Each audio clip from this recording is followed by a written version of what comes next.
Hello students, नमस्ते, good afternoon. मैं राकेश सैनी आप सबका स्वागत करता हूं आपके अपने डिजिटल प्लेटफॉर्म, आपके अपने परिवार। स्टूडेंट, जैसा कि आप थंबनेल में देख रहे हैं कि आज जो अपनी ये क्लास है कंप्यूटर स्पेशल क्लास है और पटवार भर्ती परीक्षा के जो भी सिलेबस है उसको अपन इस क्लास में पढ़ने वाले हैं। तो स्टूडेंट्स, एक बार इस क्लास को शुरू करने से पहले आप सबसे निवेदन रहेगा क्लास को एक बार ज़्यादा से ज़्यादा शेयर कर, जितने भी साथी जितना भी प्यारे भाई बहन जुड़ गए प्लीज़ इस क्लास को एक बार शेयर कर दीजिए। बहुत ही शानदार तरीके से मैं आपको कंप्यूटर पढ़ाने वालों को बहुत ही ईजी तरीके से और बहुत ही इंपॉर्टेंट पॉइंट्स के साथ आपको मैं कंप्यूटर का पूरा कंप्लीट कोर्स करवाने वाला हूं, जो आपके पटवार भर्ती परीक्षा में। स्टूडेंट्स, जल्दी से क्लास को शेयर कर दीजिए। उसके बाद मैं आपको बताऊंगा कि पटवार भर्ती परीक्षा में कितने अंकों का आपके कंप्यूटर कितना वेटेज है, और उसके बाद बताओ कितने प्रश्न आएंगे और कौन कौन से टॉपिक्स के आप प्रश्न बन सकते हो वो भी बताने वाला हूं, और कौन कौन से टॉपिक है जो आपके पटवार भर्ती परीक्षा में ज्यादा इंपॉर्टेंट है और कौन कौन से आपको टॉपिक पढ़ के जाने हैं। तो प्लीज स्टूडेंट्स, क्लास को एक बार शुरू करने से पहले एक बार क्लास को शेयर कर दीजिए। और मैं बता दूं स्टूडेंट्स की आपको टोटली हमारा जो ये कंप्यूटर का कोर्स होगा एकदम बिल्कुल फ्री है। और मैं आपको बता दूं स्टूडेंट्स की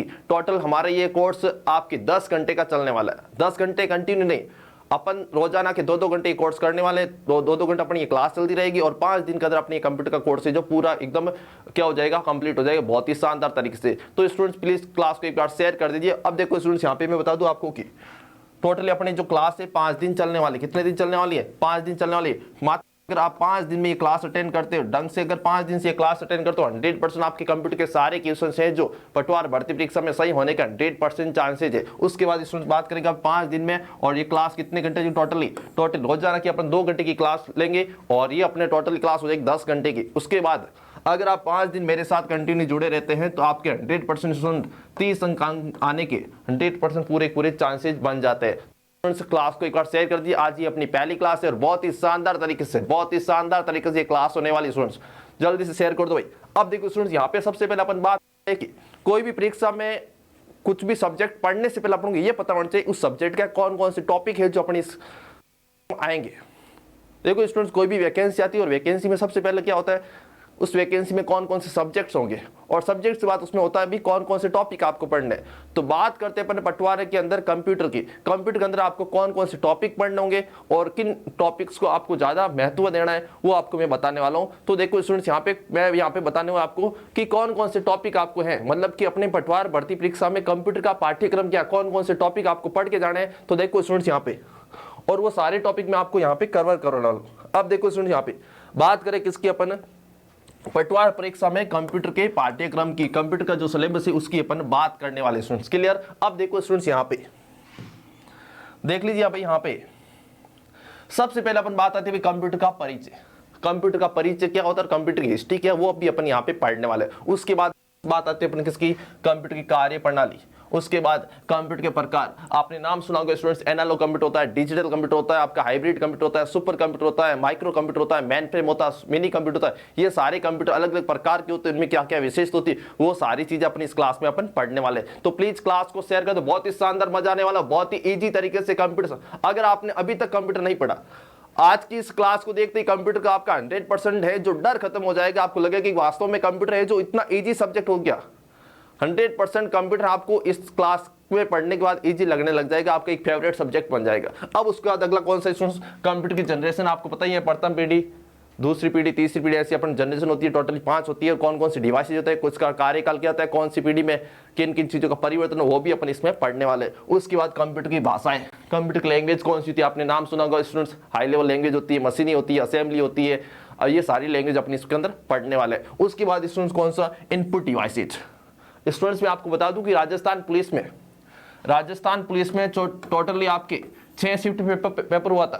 राजस्थान पुलिस में टोटली आपके 6 शिफ्ट पेपर था और एक शिफ्ट में आपके कंप्यूटर के 30 क्वेश्चन आए थे। एक शिफ्ट में आपके कंप्यूटर के 30 क्वेश्चन आए थे स्टूडेंट्स, और टोटली क्वेश्चन आए कि आपके कितने 180 क्वेश्चन आए थे, और 180 क्वेश्चन में से केवल 49 प्रश्न, 149 प्रश्न केवल इन 2 टॉपिक से आए थे स्टूडेंट्स, किससे, इनपुट और आउटपुट में से। तो देखिए स्टूडेंट्स कितना इंपॉर्टेंट टॉपिक है, और 100% आपके राजस्थान पटवार भर्ती परीक्षा में भी आपके इनके अच्छे क्वेश्चंस पढ़ने वाले। सबसे ज्यादा इंपॉर्टेंट टॉपिक आपका एक तो इनपुट और आउटपुट डिवाइसेज, और सबसे इंपॉर्टेंट ज्यादा टॉपिक है कौन सा आपका, ये है स्टूडेंट्स माइक्रोसॉफ्ट ऑफिस। केवल इन 3 टॉपिक को मिला के, माइक्रोसॉफ्ट ऑफिस और इनपुट और आउटपुट, इन 3 टॉपिक को मिला के आपके कम से कम 15 में से 10 क्वेश्चन है जो आपके इन टॉपिक से आने वाले। तो क्लास को एक बार शेयर कर दीजिए। मैंने आपको टॉपिक बता दिए, इनपुट डिवाइसेज है, आउटपुट डिवाइसेज है, और मेमोरी डिवाइसेज, हार्डवेयर सॉफ्टवेयर और माइक्रोसॉफ्ट टॉपिक। बहुत इंपॉर्टेंट टॉपिक। कम से कम 15 में से 7 से 8 क्वेश्चन, 15 में से 7 से 8 क्वेश्चन है जो आपके इसके आने वाले हैं। Word, Excel, PowerPoint, MS Office है लेकिन पूरा नहीं, उसके भी 3 टॉपिक दिए आपको। कौन कौन से?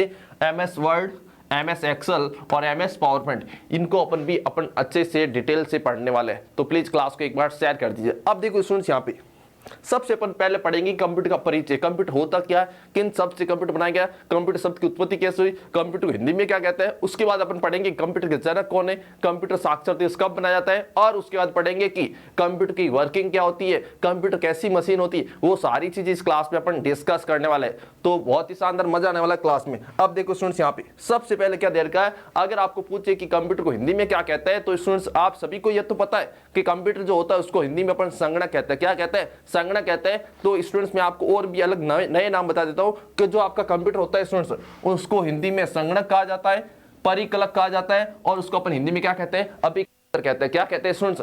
संगणक, परिकलक और अभिकलितर कहा जाता है। उसके बाद स्टूडेंट्स आपको पूछा जाएगा एग्जाम में कि जो आपका कंप्यूटर शब्द है उसकी उत्पत्ति कौन से शब्द से हुई। अब इसमें भी स्टूडेंट्स अलग अलग क्वेश्चंस बनता है। अगर आपको लैटिन भाषा का पूछे तो आपको अलग वर्ड बताना है, और आपको पूछे अंग्रेजी भाषा का पूछे तो भी आपको अलग वर्ड बताना है। अब दोनों शब्द, लैटिन भाषा का कौन सा शब्द और अंग्रेजी भाषा का कौन सा शब्द जिनसे आपके कंप्यूटर शब्द की उत्पत्ति हुई, कंप्यूटर शब्द आपका बनाया गया। तो देखिए स्टूडेंट्स, यहाँ पे अपन बात करते हैं कंप्यूटर शब्द की उत्पत्ति। कंप्यूटर शब्द की उत्पत्ति अगर पूछे आपको अंग्रेजी भाषा के, अगर आपको पूछे कि अंग्रेजी भाषा के कौन से शब्द से कंप्यूटर शब्द बनाए गए, स्टूडेंट्स क्या बताएंगे? कंप्यूट। क्या बताएंगे स्टूडेंट्स? कंप्यूट। क्लियर? और कंप्यूट का मतलब होता है स्टूडेंट गणना करना। क्या होता है? कंप्यूट का मतलब होता है गणना करना। क्या होता है स्टूडेंट्स? कंप्यूट का मतलब होता है कैलकुलेशन, गणना करना। क्या होता है? गणना करना। कंप्यूट का मतलब होता है स्टूडेंट्स, क्या होता है? गणना करना। क्या होता है स्टूडेंट्स? गणना करना। क्या होता है? गणना करना होता है। Clear students? उसके बाद क्या देखें, अगर आपको पूछे कि लैटिन भाषा की, अगर आपको पूछे कि लैटिन भाषा के कौन से शब्द से आपके कंप्यूटर शब्द की उत्पत्ति की गई, स्टूडेंट्स क्या बताएंगे? कंप्यूटर शब्द से। लैटिन भाषा के कंप्यूटर शब्द से आपके कंप्यूटर शब्द की उत्पत्ति की गई, और अंग्रेजी भाषा की बात करते क्या बताएंगे? कंप्यूटर शब्द से आपके कंप्यूटर शब्द की उत्पत्ति की गई। Clear students? और उसके बाद मैंने आपको क्या बताया था, इन शब्दों का मतलब, इन दोनों शब्दों का मतलब क्या होता है? कैलकुलेशन करना। क्या होता है? कैलकुलेशन करना। क्या होता है स्टूडेंट्स? कैलकुलेशन करना। क्लियर? अब देखो उसके बाद क्या दे रखा है स्टूडेंट्स, और इससे क्या निकलता है स्टूडेंट? कंप्यूटर का मतलब होता है गणना करना, और इसका मतलब क्या निकलता है कि कंप्यूटर से अपने क्या बनाया? कंप्यूटर बनाया। और यहाँ पे मतलब क्या हो जाएगा? देखो स्टूडेंट, जैसे एक वर्ड होता है इंग्लिश में आपके यूज, जिस प्रकार एक इंग्लिश में वर्ड होता है कौन सा? यूज। यूज का मतलब होता है प्रयोग करना। जब यूज के आगे अपन आर लगा देते क्या बनता है? यूजर बनता है। यूज से क्या बनता है? यूजर बनता है, और यूजर का मतलब होता है प्रयोग करने वाला। ठीक उसी प्रकार कंप्यूटर का मतलब होता है कंप्यूटर का मतलब होता है स्टूडेंट्स गणना करना। और अगर आप क्या करते हैं? कंप्यूटर से कंप्यूटर बनाते तो क्या बन जाएगा? गणना करने वाला। तो स्टूडेंट्स कंप्यूटर क्या आपके एक गणना करने की मशीन है, या आप कह सकते हो गणना करने का डिवाइस है, या गणना करने वाला क्या होता है? आपका कंप्यूटर होता है। Clear students? अब देखिए स्टूडेंट्स, अगला क्या देर का है। अब स्टूडेंट्स यहाँ पे देर का है कि कंप्यूटर गणना करने की इलेक्ट्रॉनिक मशीन है। तो मैंने आपको बताया था कि कंप्यूटर का मतलब क्या होता है? कैलकुलेशन करना, और कंप्यूटर क्या आपके कैलकुलेशन करने की एक डिवाइस है। तो कैसी डिवाइस है? क्या बताएंगे? कंप्यूटर आपके गणना करने की इलेक्ट्रॉनिक मशीन है। और स्टूडेंट्स एक कंप्यूटर सिस्टम के द्वारा आपकी अंकगणित और तार्किक दोनों गणना की जाती है। एक कंप्यूटर द्वारा अंकगणित और तार्किक दोनों गणना की जाती है। अंकगणित की बात करें मतलब कि अर्थमेटिक की बात करें, जोड़ बाकी गुणा भाग। और उसका तार्किक की बात करें, सुन, तार्किक का मतलब होता है कोई भी दो डाटा होता है, कोई भी दो संख्या होती है, उनके मध्य आपस में तुलना करना। जो कंपैरिजन करने की जो कैलकुलेशन होती है, तुलना करने वाली जो कैलकुलेशन होती है, उसको अपन क्या कहते हैं? Logical calculation. उसको अपन कहते हैं तार्किक गणना है। तो देखो स्टूडेंट्स, वो सारी बता दो। एग्जाम में प्रश्न ये भी पूछा जाएगा, कंप्यूटर कौन कौन सी कैलकुलेशन करता है? क्या बताएंगे? अंकगणित और तार्किक गणना है, मतलब कि अर्थमेटिक और लॉजिकल दोनों प्रकार कार्य करता है। अब बात करते हैं अंकगणित क्या होता है और लॉजिकल क्या होता है, वो सारी चीज अपन यहाँ पे पढ़ने वाले हैं। तो देखो स्टूडेंट्स, यहाँ पे बात करते हैं अंकगणित की, तो अंकगणित में क्या आता है आपका? जोड़, बाकी, गुणा और भाग। ये जो सामान्य कैलकुलेशन आती है उसको अपन क्या करते हैं? Arithmetic calculation. क्या करते हैं? अंकगणित गणना है। उसके बाद स्टूडेंट्स बात करते हैं अपन तार्किक गणनाओं की। लॉजिकल कैलकुलेशन में क्या होता है स्टूडेंट्स? इसमें क्या होता है मैं आपको बता दूं कि कोई भी दो संख्या या दो से अधिक संख्या होती है, उसमें कोई डाटा होता है, उसके मध्य आपस में क्या करना? तुलना करना। तो देखिए यहाँ पे दो या दो से अधिक डाटा के मध्य क्या करना है? तुलना करना, कंपैरिजन करना। तुलना करने जो कैलकुलेशन होती है, कंपैरिजन करने वाली जो कैलकुलेशन होती है, उसको अपन क्या कहते हैं? लॉजिकल कैलकुलेशन कहते हैं। क्या कहते हैं? लॉजिकल कैलकुलेशन कहते हैं। और आपको एग्जाम में पूछे स्टूडेंट्स की कंप्यूटर में कैलकुलेशन करने का काम कौन करता है? तो आपको क्या बता रहे स्टूडेंट्स, कंप्यूटर में गणना करने का जो कार्य करता है वो कौन करता है? आपका ALU करता है। कौन करता है स्टूडेंट्स? कंप्यूटर में कैलकुलेशन करने का जो काम करता है वो कौन करता है? ALU करता है। और राजस्थान पुलिस में ये प्रश्न पूछा गया था, ALU का पूरा नाम क्या होता है स्टूडेंट्स? तो ALU का पूरा नाम होता है अर्थमेटिक लॉजिक यूनिट। क्या होता है? ALU का पूरा नाम होता है अर्थमेटिक लॉजिक यूनिट होता है, अर्थमेटिक लॉजिक यूनिट होता है। क्लियर? उसके बाद सिंपल सा एक प्रश्न ऐसा भी पूछा जा सकता है, सिंपल सा ऐसा प्रश्न नहीं पूछा जा सकता है, कंप्यूटर के जनक कौन है, कंप्यूटर के पितामह कौन है? स्टूडेंट्स क्या बताएंगे? श्रीमान चार्ल्स बेबेज। श्रीमान चार्ल्स बेबेज आपके कंप्यूटर के जनक है। कौन है? कंप्यूटर के जनक है। Clear students? ये तो अपना बेसिक परिचय चल रहा है, और भी शानदार चीज आगे आने वाली। क्लास को एक बार शेयर कर दो सारे। अब देखो स्टूडेंट्स, अगला क्या दे रखा है आपके सामने। अब स्टूडेंट्स अपन यहाँ पे पढ़ने वाले कंप्यूटर की कार्यप्रणाली। क्या पढ़ने वाले? कंप्यूटर की कार्यप्रणाली। अब स्टूडेंट्स कई बार पूछा जाता है कंप्यूटर किस स्टेप में कार्य करता है, कंप्यूटर किस स्टेप में कार्य करता है? तो मैं बता दूं स्टूडेंट्स की, कंप्यूटर के कार्य करने का जो स्टेप होता है उसमें सबसे पहला होता है इनपुट। क्या होता है? इनपुट होता है। उसके बाद उसमें प्रोसेसिंग की जाती है, और प्रोसेसिंग के बाद जो परिणाम आता है उसको अपन क्या कहते हैं? आउटपुट कहते हैं। क्या कहते हैं? आउटपुट। तो कंप्यूटर में काम करने का जो सबसे पहला स्टेप होता है वो कौन सा होता है? इनपुट होता है। उसके बाद क्या होती है? प्रोसेसिंग, और प्रोसेसिंग बाद क्या होता है? उसमें आउटपुट होता है। क्या होता है स्टूडेंट्स? उसमें आउटपुट होता है। क्लियर है स्टूडेंट्स? अब देखो स्टूडेंट्स, यहाँ पे इनपुट का मतलब क्या होता है? मतलब कि यूजर के द्वारा जो भी डाटा कंप्यूटर को दिया जाता है या कंप्यूटर में कुछ भी भेजना, उसको अपन क्या कहते हैं? इनपुट कहते हैं। अब आपने जो डाटा दिया उसके ऊपर कुछ ना कुछ काम करना, उसको अपन क्या कहते हैं? प्रोसेसिंग कहते हैं। और जब डाटा पर प्रोसेसिंग होगी, इनपुट किए गए डाटा पर जब प्रोसेसिंग होती है, और उसके बाद क्या आता है? परिणाम आता है। क्या आता है? परिणाम आता है। और उस परिणाम को अपन क्या कहते हैं स्टूडेंट्स? आउटपुट कहते हैं। उस परिणाम को अपन क्या कहते हैं? आउटपुट कहते हैं। Clear students? अब देखो स्टूडेंट्स, अपन सारी चीजें आगे अपन और पढ़ने वाले हैं। और स्टूडेंट्स यहाँ पे ध्यान रखना है कि इनपुट करने के लिए अपन क्या करते हैं? इनपुट डिवाइसेज की आवश्यकता होती है। कंप्यूटर में इनपुट करने के लिए इनपुट डिवाइसेज की आवश्यकता होती है, जैसे आपका कीबोर्ड होता है, माउस होता है, स्कैनर होता है। यहाँ तक तो मैं आपको 3 इनपुट डिवाइस बताए। जब अपन इनपुट डिवाइस की क्लास शुरू होगी उसमें मैं आपको टोटली 22 प्रकार के इनपुट डिवाइस बताने हैं, टोटली 22 प्रकार के आपको इनपुट डिवाइसेज बताने वाला हूँ। उसके बाद स्टूडेंट्स आपको पूछे कि प्रोसेसिंग कौन करता है कंप्यूटर में? प्रोसेसिंग कौन करता है? कौन करता है? CPU करता है। CPU कौन करता है? क्या करता है? कंप्यूटर में प्रोसेसिंग करने का कार्य करता है। उसके बाद स्टूडेंट्स CPU का पूरे नाम की बात करें तो क्या बताएंगे? सेंट्रल प्रोसेसिंग यूनिट होता है। क्या होता है? सेंट्रल प्रोसेसिंग यूनिट होता है। उसके बाद स्टूडेंट्स पूछे आपको कि CPU किन किन से मिलकर होता है, या CPU के भाग क्या क्या होते हैं स्टूडेंट? तो CPU के 3 भाग होते हैं। CPU के 3 भाग होते हैं। कौन कौन से? एक तो होता है स्टूडेंट ALU होता है, एक C होता है, एक रजिस्टर होता है। इनके बारे में अभी अपन चर्चा करने वाले हैं। उसके बाद स्टूडेंट्स आपको पूछे कि आउटपुट, उसके बाद पूछा आपको कि आउटपुट स्टूडेंट 2 प्रकार के होते हैं। एक होता है आपका सॉफ्ट कॉपी, एक होता है आपका हार्ड कॉपी। आउटपुट कितने प्रकार के होते हैं? 2 प्रकार के होते हैं। कौन कौन से? एक होता है आपका सॉफ्ट कॉपी, एक होता है कौन सा? Hard copy. Clear students? इनके भी अपन अच्छे से डिटेल से पढ़ने वाले हैं। तो स्टूडेंट सबसे पहले अपन बात करेंगे इसके बारे में, इनपुट के बारे में। इनपुट की डेफिनेशन क्या होती है? देखिए स्टूडेंट मेरे साथ यहाँ पे। अब देखो भाई लोगों, यहाँ पे बात करते हैं अपन इनपुट की। स्टूडेंट्स क्या दे रखा है? यूजर के द्वारा कोई भी डाटा कंप्यूटर को देना। यूजर जब कोई भी डाटा कंप्यूटर को देता है उसको अपन क्या कहते हैं? इनपुट कहते हैं। और क्या परिभाषा बन सकती है? यूजर के द्वारा किसी डाटा को कंप्यूटर भेजना। जब यूजर कंप्यूटर में कोई भी डाटा भेजता है उसको भी अपन क्या कहते हैं? इनपुट कहते हैं। और क्या परिभाषा बन सकती है? जब कंप्यूटर यूजर से डाटा लेता है उसको भी अपन क्या कहते हैं? इनपुट कहते हैं। जब कंप्यूटर क्या करेगा? यूजर से डाटा लेगा उसको भी अपन क्या कहते हैं? इनपुट कहते हैं। Clear students? और उसके बाद अगर आपको यह प्रश्न पूछे कि यूजर जब डाटा कंप्यूटर को देता है वो कौन सी भाषा में देता है? वो भाषा होती है कौन सी? मानवीय भाषा। कौन सी भाषा होती है? क्या बताएंगे? वो भाषा होती है कौन सी? मानवीय भाषा। क्या बताएंगे? यूजर जब कंप्यूटर को डाटा देता है वो कौन सी भाषा में देता है? क्या बताएंगे? मानवीय भाषा। और जो मानवीय भाषा होती है कंप्यूटर की भाषा में, मतलब कि 01 की लैंग्वेज, मतलब कि मशीनी भाषा में कौन कन्वर्ट करता?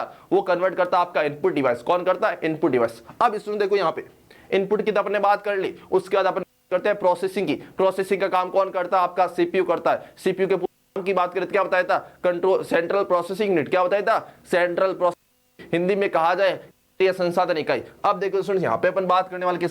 प्रोसेसिंग की। प्रोसेसिंग का मतलब क्या होता है? किसी डाटा पर प्रोसेस करना क्या कहलाता है? प्रोसेसिंग।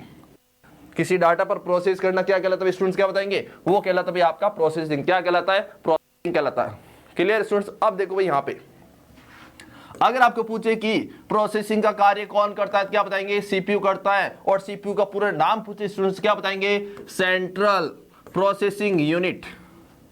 प्रोसेसिंग काम कौन करता है? CPU करता है। CPU के पूरे नाम की बात करें क्या बताएंगे? सेंट्रल प्रोसेसिंग यूनिट होता है। उसके बाद जो आपका CPU होता है स्टूडेंट्स, उसी CPU को अपन माइक्रो प्रोसेसर कहते हैं, उसी को अपन प्रोसेसर कहते हैं, उसी को अपन चिप कहते हैं, इसी को अपन कहते हैं माइक्रो चिप। इसी को अपन क्या कहते हैं स्टूडेंट्स, माइक्रोचिप कहते हैं। क्या कहते हैं, माइक्रोचिप कहते हैं। क्या कहते हैं स्टूडेंट्स, माइक्रोचिप कहते हैं। क्या कहते हैं, माइक्रोचिप कहते हैं। और अगर आपको पूछे कि कंप्यूटर का मस्तिष्क कौन सा होता है, कंप्यूटर का ब्रेन कौन सा होता है, कंप्यूटर का दिमाग कौन सा होता है, हार्ट ऑफ कंप्यूटर कौन होता है स्टूडेंट्स, क्या बताएंगे, वो भी आपका सीपीयू होता है। मतलब कि ये सारे के सारे सीपीयू के नाम है स्टूडेंट्स। माइक्रो प्रोसेसर है, प्रोसेसर होता है, चिप होता है, माइक्रो चिप होता है, कंप्यूटर का ब्रेन होता है, दिमाग होता है, मस्तिष्क होता है, और हार्ट ऑफ कंप्यूटर किसको कहा जाता है, सीपीयू को। ये सारे के सारे किसके नाम है, सीपीयू के नाम है स्टूडेंट्स। वैसे कंप्यूटर का जो हार्ट होता है वो होता है आपका सीयू होता है। वैसे कंप्यूटर का जो हार्ट होता है वो कौन होता है, सीयू होता है। अगर आपको ऑप्शन में सीयू नहीं मिले तो क्या करके आएंगे आप, सीपीयू। क्या करके आएंगे स्टूडेंट्स, सीपीयू करके आएंगे। क्लियर। तो स्टूडेंट्स उसके बाद क्या देखा है, सीपीयू एक हार्डवेयर डिवाइस होता है। क्या होता है, जो आपका सीपीयू होता है वो क्या करता है, प्रोसेस करता है। कैसा है, ये हार्डवेयर होता है, सॉफ्टवेयर होता है। ये आपका होता है क्या, हार्डवेयर डिवाइस होता है। कैसा होता है, हार्डवेयर डिवाइस होता है जो सिस्टम यूनिट के मदरबोर्ड पर लगाता है। कई बार ये भी प्रश्न पूछा जाता है, भाई आपका जो सीपीयू होता है वो कहां पे लगाता है, सीपीयू कहां पे लगाता है, वो सिस्टम यूनिट। भाई स्टूडेंट्स आपके क्या होती है, कंप्यूटर में तीन चीजें होती है, एक तो सिस्टम यूनिट, एक इनपुट यूनिट, एक आउटपुट यूनिट। तो स्टूडेंट्स अगर आपको पूछे कि सीपीयू कहां पे लगा होता है, स्टूडेंट्स क्या बताएंगे, सिस्टम यूनिट के मदरबोर्ड पर लगा होता है। किसके लगाता है, मदरबोर्ड पर लगाता है। और बात करें अपन मदरबोर्ड की स्टूडेंट्स, जो आपका मदरबोर्ड होता है वो होता है बना होता है फाइबर ग्लास का बना होता है। किसका बना होता है, फाइबर ग्लास का बना होता है। और मदरबोर्ड को अपन कहते हैं पीसीबी। क्या कहते हैं, पीसीबी कहते हैं, लॉजिक बोर्ड कहते हैं, और उसको अपन मैन बोर्ड भी कहते हैं, सिस्टम बोर्ड भी कहते हैं। और पीसीबी की बात करें स्टूडेंट्स तो पीसीबी का पूरा नाम होता है प्रिंटेड सर्किट बोर्ड। क्या होता है, प्रिंटेड सर्किट बोर्ड पीसीबी का पूरा नाम होता है। क्लियर। उसके बाद क्या देर के स्टूडेंट्स, अगर आपको एग्जाम में पूछे कि सीपीयू के कौन कौन से भाग होते हैं, ये प्रश्न पूछा गया था राजस्थान पुलिस में, निम्न में से कौन सा सीपीयू का भाग नहीं है, उसमें एक ऑप्शन में वैसे तीन तो भाग ये दे देते, मेमोरी है आपका, रजिस्टर, मेमोरी, एलयू और सीयू। एक चौथा ऑप्शन दिया था माउस। माउस भाई आपके इसका सीपीयू का भाग है, नहीं होता है। तो स्टूडेंट्स यहाँ पे क्या देर का है, सीपीयू के भाग होते हैं स्टूडेंट्स, कितने होते हैं, तीन होते हैं। कितने भाग होते हैं, तीन भाग होते हैं। कौन कौन से, एक तो होता है आपका कौन सा, एएलयू होता है। क्या कौन सा होता है, एएलयू होता है। एएलयू की बात करें, अर्थमेटिक लॉजिक यूनिट, काम क्या होता है, कैलकुलेशन करना। कौन कौन सी, अर्थमेटिक और लॉजिकल। Clear students. अगला देखो भाई स्टूडेंट्स, किसकी बात करें अपन, सीयू की बात करें। अगला स्टूडेंट कौन सा, सीयू। सीयू को अपन क्या कहते हैं, इसको एक तो अपन कहते हैं कंप्यूटर का दिल, एक तो अपन कहते हैं स्टूडेंट्स किसका, कंप्यूटर का दिल की बात करें, कंप्यूटर हृदय की बात करें, क्या बताएंगे, वो तो आपका कौन सा होता है, सीयू होता है। और आपके इसको अपन कहते हैं कंप्यूटर का नाड़ी तंत्र, एक अपने उसको अपन और क्या कहते हैं स्टूडेंट्स। अगर आपको पूछे कंप्यूटर का नाड़ी तंत्र कौन सा स्टूडेंट्स, क्या बताएंगे, वो भी आपका कौन सा होता है, सीयू होता है, कंट्रोल यूनिट होता है। क्लियर। अब देखो स्टूडेंट्स यहाँ पे, अगर आपको स्टूडेंट्स पूछे कि सीयू का काम क्या होता है, तो स्टूडेंट्स मैं आपको बता दूं कि आपके कंप्यूटर सिस्टम में जो भी कार्य होता है, जो भी नियंत्रण होता है, वो सारे के सारे किसके हाथ में होते हैं, वो आपके कंट्रोल यूनिट के हाथ में होते हैं। मतलब कि आपके कंप्यूटर सिस्टम में समस्त कार्यों का संचालन और नियंत्रण कौन करता है, किसकी देखरेख में होता है स्टूडेंट्स, क्या बताएंगे, वो होता है आपका कौन है, सीयू होता है। कौन होता है, सीयू। सीयू के पूरे नाम की बात करें तो क्या बताएंगे, कंट्रोल यूनिट होता है। क्या होता है, कंट्रोल यूनिट होता है। क्लियर। उसके बाद क्या देर के स्टूडेंट्स यहाँ पे अगला देर के स्टूडेंट कौन सा, रजिस्टर। सबसे मेन बेस्ट पॉइंट आप याद कर लेना रजिस्टर के बारे में, सबसे तेज मेमोरी। आपने बहुत सारे नाम सुने, मेमोरी होती है, रैम होती है, रोम होती है, सीडी होती है, डीवीडी होती है, हार्ड डिस्क होती है, फ्लॉपी डिस्क होती है, ब्लू रे डिस्क होती है, रजिस्टर होती है। इन सभी में से अगर पूछे आपको कि कौन सी मेमोरी में एक्सेस टाइम सबसे कम लगता है, या ऐसा पूछा जाता है सबसे तेज मेमोरी कौन सी है, क्या पूछा जाता है, सबसे तेज मेमोरी कौन सी स्टूडेंट्स, क्या वो होती है आपकी रजिस्टर। सबसे तेज मेमोरी कौन सी होती है स्टूडेंट्स, क्या बताएंगे, रजिस्टर होती है। और उसके बाद सबसे छोटी मेमोरी पूछे तो भी आपको क्या बताना है, रजिस्टर बताना है। सबसे छोटी मेमोरी पूछे तो क्या बताएंगे, रजिस्टर। Clear students. उसके बाद क्या देर के स्टूडेंट्स यहाँ पे, अब इस रजिस्टर का काम क्या होता है, रजिस्टर भाग किसका भी, सीपीयू का। किसका भाग है, सीपीयू का। अब देखो स्टूडेंट्स, काम भी किसका करेंगे, सीपीयू का ही करेंगे। अब इसका काम ये होता है स्टूडेंट्स की, जब सीपीयू क्या करता है, किसी डाटा पर प्रोसेस, ध्यान से सुनना मेरी बात को, जब सीपीयू क्या करता है, किसी डाटा पर प्रोसेस करता है, जब प्रोसेस करता है तो उसमें बीच में कुछ ना कुछ वो परिणाम देता है। जब क्या करता है, सीपीयू किसी डाटा पर प्रोसेस करता है, उस समय वो बीच में कुछ ना कुछ परिणाम देता है। जो बीच में उसने परिणाम दिए, उस परिणाम को अस्थायी रूप से कुछ समय के लिए सेव करने का जो काम होता है, स्टोर करने का जो काम होता है, वो कौन सी मेमोरी में होता है। मतलब कि जब सीपीयू किसी डाटा पर प्रोसेस करता है और बीच में कुछ परिणाम देता है, उस परिणाम को कुछ समय के लिए अस्थायी रूप से स्टोर करने का जो काम होता है, वो किसको होता है, आपकी वो काम होता है स्टूडेंट्स किसका, आपकी रजिस्टर का होता है। किसका होता है, रजिस्टर का होता है। क्लियर। उसके बाद क्या देर के स्टूडेंट्स यहाँ पे क्या देर का, आउटपुट। अब आउटपुट कब आएगा भाई, जब आपने कंप्यूटर इनपुट किया और उसके बाद प्रोसेसिंग होगी, क्या आएगा, आउटपुट होता क्या है स्टूडेंट, देखो यहाँ पे इनपुट प्लस प्रोसेस क्या मिलता है, आपका आउटपुट मिलता है। और इनपुट में आपने क्या दिया स्टूडेंट, डाटा दिया। इनपुट में आपने क्या दिया स्टूडेंट, डाटा दिया। और जब डाटा पर प्रोसेस होती है तो डाटा पर जब प्रोसेस होता है उससे क्या बनता है स्टूडेंट्स, इंफॉर्मेशन। क्या बनता है, इंफॉर्मेशन। मतलब कि एग्जाम आप ये भी पूछा जा सकता है कि जब डाटा पर प्रोसेस होता है उसके बाद बनता है, इसको अपन क्या कहते हैं, प्रोसेस का जो परिणाम है उसको अपन क्या कहते हैं, तो आपको बताना है सूचना कहा जाता है। डाटा पर जब प्रोसेस होता है उसके बाद जो परिणाम होता है उसको अपन क्या कहते हैं, सूचना कहते हैं। या ऐसा पूछा जाता है कि इनपुट के पश्चात जो प्रोसेस होता है उसके जो परिणाम होता है उसको अपन क्या कहते हैं, क्या बताएंगे, आउटपुट। Clear students. उसकी बात क्या देर के स्टूडेंट्स यहाँ पे, तो स्टूडेंट्स यहाँ पे बात की जा रही है किसके, आउटपुट की। तो कंप्यूटर में डाटा या प्रोसेस करने के पश्चात जो परिणाम आता है उसको अपन क्या कहते हैं, आउटपुट कहते हैं। और आउटपुट होता है स्टूडेंट्स आपके दो प्रकार का। आउटपुट कितने प्रकार का होता है, दो प्रकार का होता है स्टूडेंट्स। और कौन कौन स्टूडेंट्स यहाँ पे आउटपुट होता है आपका दो प्रकार के। एक होता है स्टूडेंट्स आपके कौन सा, हार्ड कॉपी आउटपुट। कौन सा होता है, हार्ड कॉपी आउटपुट। और बहुत ज्यादा प्रश्न पूछे गए थे राजस्थान पुलिस में। मैं आपको सीधी सी बता दूं स्टूडेंट्स, हार्ड कॉपी और सॉफ्ट कॉपी होता क्या। आउटपुट के प्रकार पूछे क्या बताएंगे, दो प्रकार होते हैं। कौन कौन से, एक होता है आपका हार्ड कॉपी, एक होता है आपका सॉफ्ट कॉपी। हार्ड कॉपी की बात करें, एक ऐसा आउटपुट जो आपके प्रिंटर के द्वारा दिया जाता है। एक ऐसा आउटपुट जो आपके प्रिंटर के द्वारा दिया जाता है। और क्या बताएंगे स्टूडेंट्स, एक ऐसा आउटपुट जो किसी कागज में प्रिंट किया जाता है। एक ऐसा आउटपुट जो फिजिकल रूप में होता है, भौतिक रूप में होता है। एक ऐसा आउटपुट जो फिजिकल रूप से टच कर सकते हैं उसको अपन क्या कहते हैं, हार्ड कॉपी कहते हैं। अब सीधा ऐसे एग्जांपल एक और बता दूं आपको। आप कॉलेज का कोई भी ऑनलाइन फॉर्म भरते हैं और कॉलेज वाले आपको बोलते हैं कि इसकी हार्ड कॉपी हमारे पास जमा कराइए या आपको डिपार्टमेंट में इसको जमा करवाना है। तो अपन क्या करते, सुन, अपन ने जो कॉलेज का फॉर्म भरा था उसका जो एक प्रिंट है उसका प्रिंट अपने कागज पे निकाल के ले जाते हैं और कॉलेज में जमा करा देते हैं। तो अपन क्या लेके गए कॉलेज में, एक कागज का टुकड़ा लेके गए और कागज के टुकड़े किसने निकाला। मतलब कि एक ऐसा आउटपुट जो आपके क्या होता है, प्रिंटर के द्वारा दिया जाता है या किसी कागज पे प्रिंट किया जाता है, उसको अपन क्या कहते हैं, उसको अपन कहते हैं हार्ड कॉपी आउटपुट। क्या कहते हैं स्टूडेंट्स, हार्ड कॉपी आउटपुट कहते हैं। और इसको अपन क्या कह सकते हैं, भौतिक आउटपुट कह सकते हैं। इसी आउटपुट को अपन कह सकते हैं स्टूडेंट्स स्थायी आउटपुट। क्या कह सकते हैं, स्थायी आउटपुट कह सकते हैं। अब स्थायी कैसे स्टूडेंट, मैं देखो यहाँ पे एक सिंपल सी चीज बता दो आपको स्टूडेंट्स की। जैसे आप मेरे पास ये देख रहे हो स्टूडेंट्स, ये किताब है और हमारी आपकी किताब है, ये करूँ मैं आपको, और हमारे द्वारा लिखी गई, ये कह सकता हूँ मेरे द्वारा और मेरे सहयोगी धर्मेंद्र कुमार यादव सर के द्वारा। अब स्टूडेंट्स पहले आपको मैं इसका हार्ड कॉपी के बारे में समझा दूँ, उसके बाद इसका थोड़ा बहुत आपको इस किताब के बारे में बताऊंगा। आप देखो स्टूडेंट्स यहाँ पे सपोज करो ये जो डिजाइन आप देख रहे हो, इस डिजाइन को मैंने आपके कंप्यूटर में डिजाइन किया और उसके बाद मैंने क्या किया, इसको किसी कागज पे प्रिंट निकाल दिया। अब प्रिंट निकालने के बाद मेरे को पता चला कि यहाँ पे जो कंप्यूटर की स्पेलिंग है, ये कंप्यूटर की स्पेलिंग मिस्टेक है। क्या मैं प्रिंट के बाद इसमें कुछ करेक्शन कर सकता हूँ, क्या नहीं कर सकता हूँ। इसका मतलब ये जो आपने प्रिंट निकाल दिया मतलब ये स्थायी हो गया, फिक्स हो गया। इसमें अब आप कोई परिवर्तन नहीं कर सकते हो। लेकिन इसकी खास बात है, अब इसको प्रिंट निकालने के बाद जो मैंने डिजाइन की थी उसको प्रिंट निकालने बाद अब मेरे चाहे कंप्यूटर की पावर सप्लाई बंद हो जाए, कंप्यूटर पूरा बंद हो जाए, तो भी ये मेरे पास आउटपुट सेव रहेगा। मैं कभी भी इसको काम में ले सकता हूँ। ये इसकी क्या होती है, बड़ी एक विशेषता कह सकते हो आप। मतलब कि कंप्यूटर ऑफ होने के बाद भी जो काम में ले जा सकते हो वो कौन सा होता है, आपका हार्ड कॉपी होता है। कौन सा होता है, हार्ड कॉपी होता है। क्लियर। अब देखो स्टूडेंट्स, हार्ड कॉपी आप समझ होंगे। और स्टूडेंट्स मैं आपको बता दूं कि हमारी किताब है दक्ष पब्लिकेशन के माध्यम से हमारी कंप्यूटर किताब चल रही है। टोटल इसमें लगभग आपके 2400 के आसपास क्वेश्चन है और टोटल इसमें 200 पेजेज है। और मैं आपको बता, आप खुद मैच कर लेना भले चाहे। और इसके पहले हमने हमारी इसका जो पहला संस्करण आया था उसमें आपके राजस्थान पुलिस में, जो अभी राजस्थान नवंबर में एग्जाम हुआ था राजस्थान पुलिस में, उसके 95% क्वेश्चन हैं जो हमारी इस किताब से आए थे। 95% क्वेश्चन जो हमारी इस किताब से आए थे। और हमने अभी राजस्थान पुलिस के बाद और भी हमने इस किताब में बहुत ज़्यादा परिवर्तन करके और भी कुछ नए क्वेश्चंस ऐड करके और मतलब थ्योरी वगैरह कुछ एडवांस तरीके से पटवार सिलेबस के अकॉर्डिंग हमने इस किताब को और भी अच्छा डिजाइन किया, अच्छा इसमें मैटर जोड़ा है स्टूडेंट। तो स्टूडेंट मैं आपको बता दूं कि अगर आप चाहते हो कि कंप्यूटर में अच्छे से मार्क्स मिल जाए, अच्छे से आपके सारे क्वेश्चन सही हो जाए, मात्र आपके 70-80 रुपये में ये किताब अवेलेबल है। पे जाइए स्टूडेंट्स, आपको ये किताब है जो आपको 70-80 रुपये में आपको ये किताब मिल जाएगी स्टूडेंट्स।